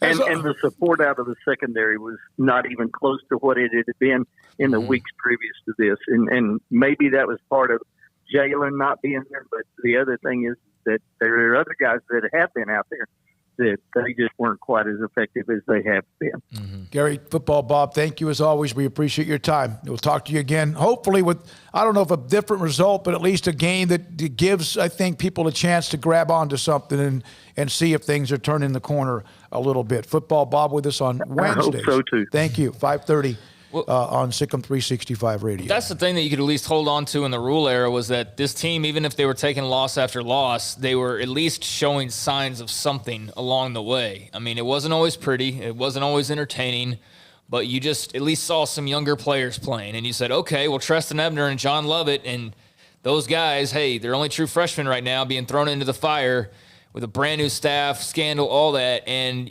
you could at least project and know, hey, those guys are going to be a big part of what they're doing moving forward, and they all were, and Charlie Brewer and everybody in that first recruiting class for the most part. But, right now we can see a little bit of use of Terry and a little bit of Sqwirl Williams and a little bit of Ben Sims and these types of guys, and I hope we see a lot of those guys on Saturday because they were difference makers in a game where Baylor needed a lot more than just one quarter of difference making, but you get some guys in there that want to make some plays, and Craig Williams wanted to make a play. Kalen Barnes, he's going to be out there regardless, but he nearly made a big play. Whoa. I keep going back to that because that was a huge play. If he does not drop that interception, that is a pick six, and that game is entirely different. But he didn't. He had the cast on, and it is what it is. But, I was very alarmed by just how much they were getting bullied by TCU early on, and I was like, this is not Baylor football. This is not at all what Matt Rule created over the last 3 years and what I expect Aranda to pick up and run with. And then Miranda said that himself. There's a lot of things that are already in place to pick up and just run the ball with. And the lack of physicality, I think maybe you can point to the lack of practicing and a lack of offseason to an extent. But it's like you played 4 games now. Your physicality is either there or it's not. How much more time do you need to be able to go pop TCU in the mouth the way they're popping you in the mouth, you know? I think it's probably mostly practice. When you don't get to practice, you don't get to. What did Ken N. at Navy say after the Brigham Young game? They had spent no time tackling prior to that game because they didn't quite understand what they were getting into because of COVID and they did not practice tackling. It's football. That's one of the most fundamental things. It wasn't like he was being arrogant or just stupid. He just didn't quite, a lot of people didn't know. And they got steamrolled by what is a very good top 10 team. But he admitted that, and you wonder if that's been some of the problem. Not that they're not tackling, but you kind of have this. But if you practice it more, you can probably lessen some of the impact. You can, but that's also a mentality thing. That's also, we're going to be the toughest team out there. We are going to impose our physicality. Why did they beat Texas so badly last year? Because they were physically so more tore physical. them apart. Yes, and I understand that a lot of your more physical players are gone now. You don't have your Clay Johnstons or your Chris Millers or your guys like that, but you got guys that played behind and side by side with those guys and know how that defense is supposed to play. Now, I realize it's different schematically, but I don't think Ron Roberts or Dave Aranda are like, hey, guys, be less physical. let's be a less physical. No, I think they want them to be tuned up like what you saw in film last year. And I understand there's maybe a delay in that. I'm not like, I don't want to be overly critical of this team, but like it is what it is. Like we know what the issues are. We know what the problems are. And so it's not being like it's not a personal attack on any of the guys. It's just it's what it is. These are the problems. This is why you're losing games, and you've lost some of your identity from last year. I want to say this. We have to break. But one of the things I've noticed is that Baylor is a big boy conference. They're in the Pac. They're in the Big 12. It's a Power 5 conference, and I also understand these are college football players and they're young people, But there's still a standard, and when you play Power 5 football, then there's an expectation, and when you play poorly, you're going to have people criticize you. You're not beating them over the head with a belt. No. It's part of, because we surely prop them up when they have these games that last year they had one after another. There's nothing wrong. There's a certain level of when you can get over the edge when it comes to being critical of a college football player. They're on scholarship.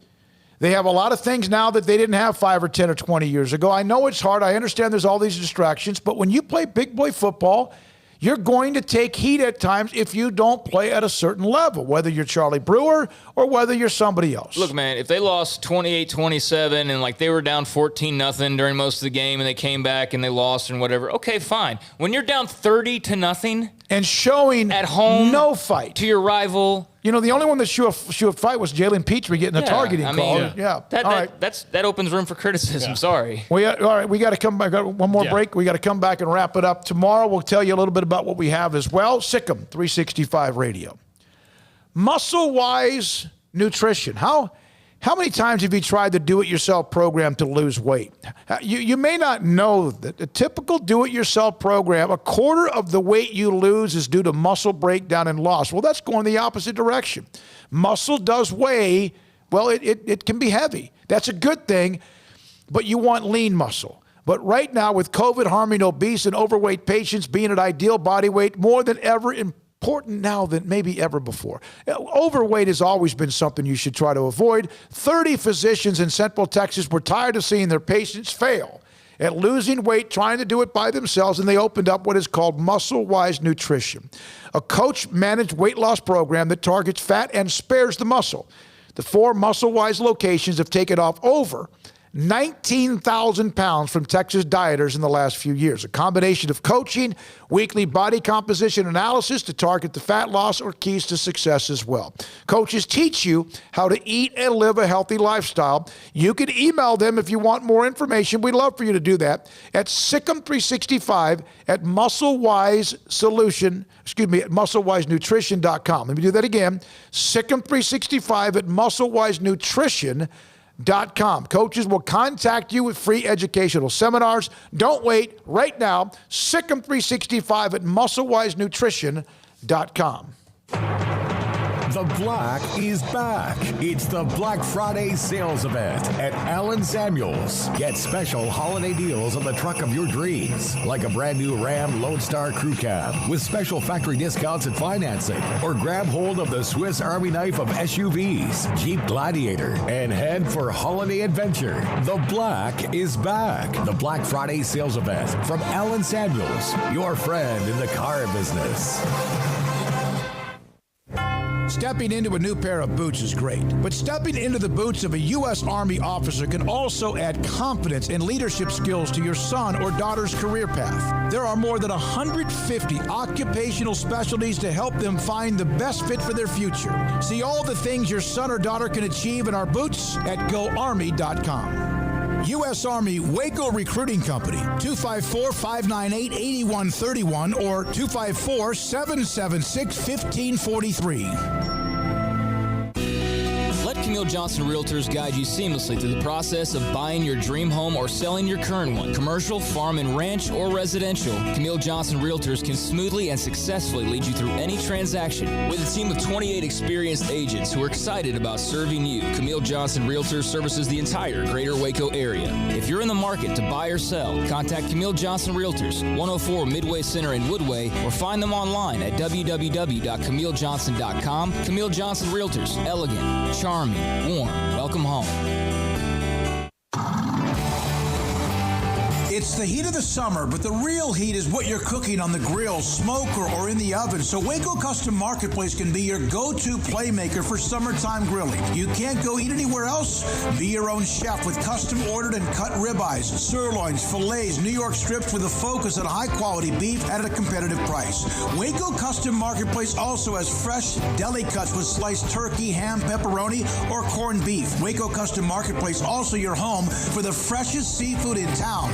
Salmon, shrimp, mahi-mahi. Great priced chicken products, whole birds, tenders, chicken breast, and wings. Waco Custom Marketplace with smoked items unique to Waco. House-made bacon, summer sausage, boudin, hot links, and German sausage. Every seasoning for every occasion, grilling, baking, or frying. Your hometown grocery store with canned goods, pasta, fresh baked bread, buns, chips, sauce, condiments to pickles, charcoal and lighter fluid, cold beer and wine. Best kolaches in Waco, mouth-watering cinnamon rolls, and here for the community every single day, helping you avoid the long lines in crowded stores, serving quality products to the Waco community. Go online for the weekly value boxes. Family owned and operated Waco Custom Marketplace, 425 Lake Air Drive in Waco, or WacoCustomMarketplace.com.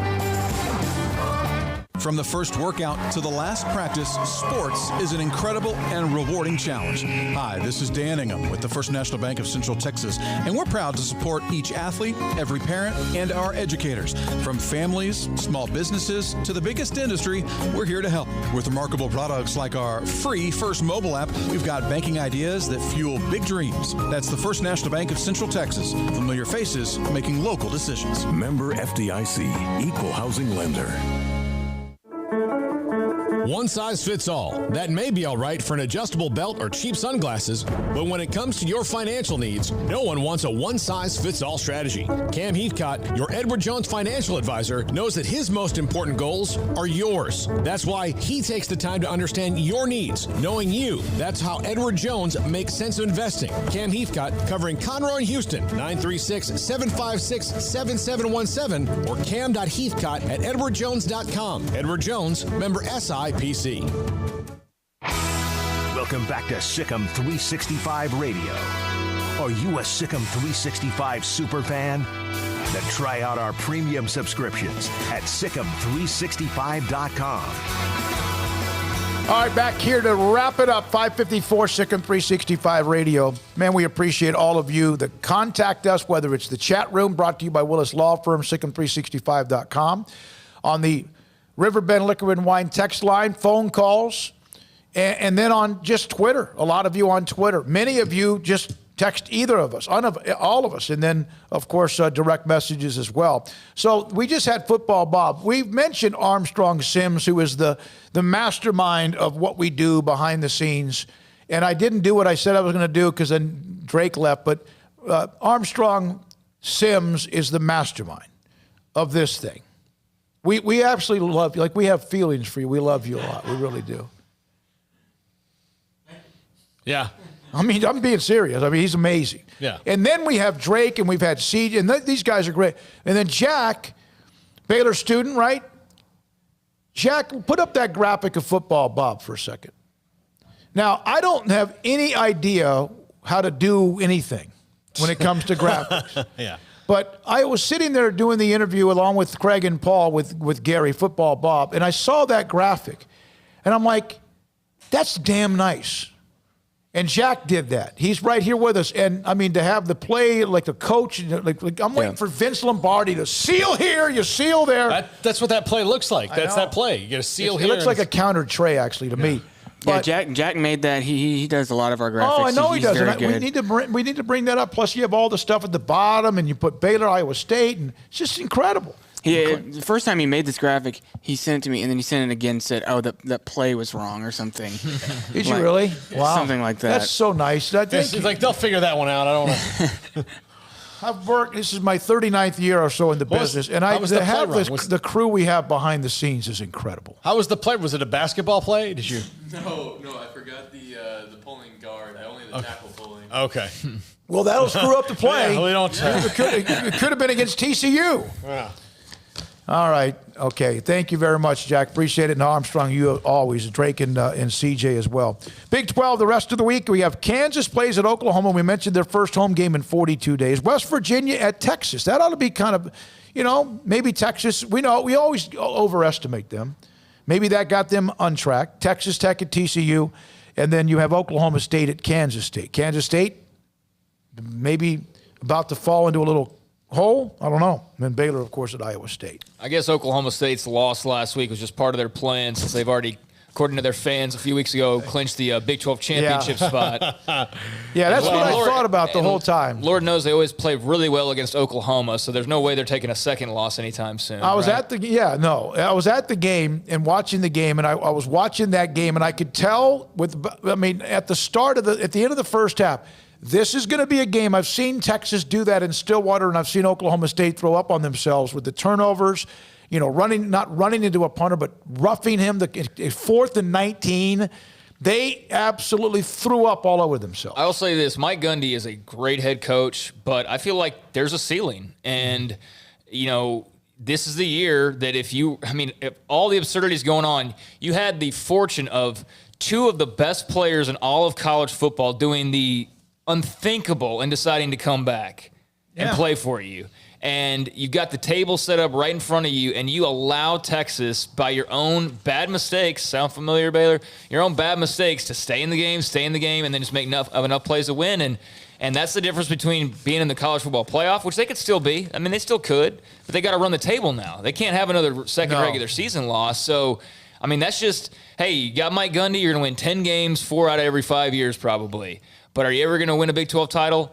Yeah, once every 20 years, basically. And we'll see how the season ends up for them. Maybe they do run the table, but I just feel like there's a ceiling there, and that game last week was obvious and evident. And they had a 2-game lead on the two teams that everyone always wants to focus on, even though Texas has not won a Big 12 title since 2009, but Oklahoma's 2 back, But heck of a win for Texas. There's no question about that. And that was on a day where Ellinger, they ran the ball better. He didn't put up a lot of stats, but when they had to have plays, he made them, and you got to give him credit for that. All right.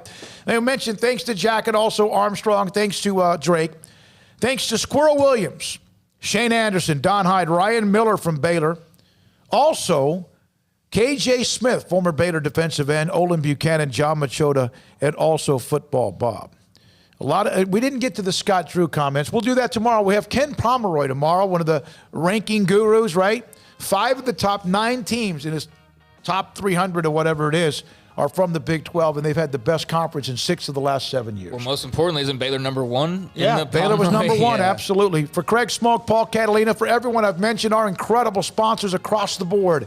Thank you for listening. Thank you for calling, texting, whatever you do. Thank you for viewing. SicEm365 Radio. Good night.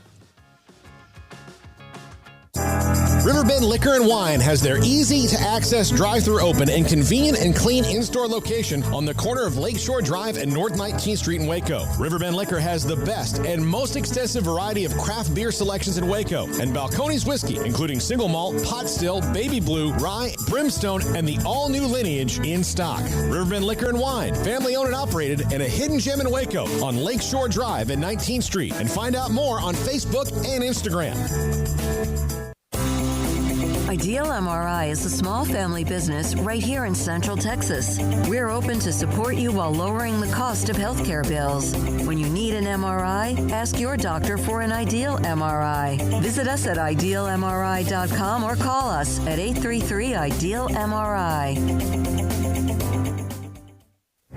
Stepping into the boots of a U.S. Army officer can add confidence and leadership skills to your son or daughter's career path. See all the things they can achieve in our boots at GoArmy.com. U.S. Army Waco Recruiting Company, 254-598-8131 or 254-776-1543. Born in Waco, Brotherwell Brewing exists to serve the Central Texas community with locally crafted beer of the highest quality. They want to bring Central Texas closer to the brewing experience so everyone can enjoy well-made beer as much as they do. For 2.5 years, they've been bringing high-quality beer to Central Texas at their location on Bridge Street in East Waco. And this football season, you need to stop by on game day for curbside pickup or stop by their tent next to SicEm365 at Brazos Parking for your pregame refreshment. Brotherwell Brewing believes in community and bringing people together to enjoy products made in their community. So for your game day, whether it's a tailgate or at home, stop by Brotherwell Brewing for high-quality craft beer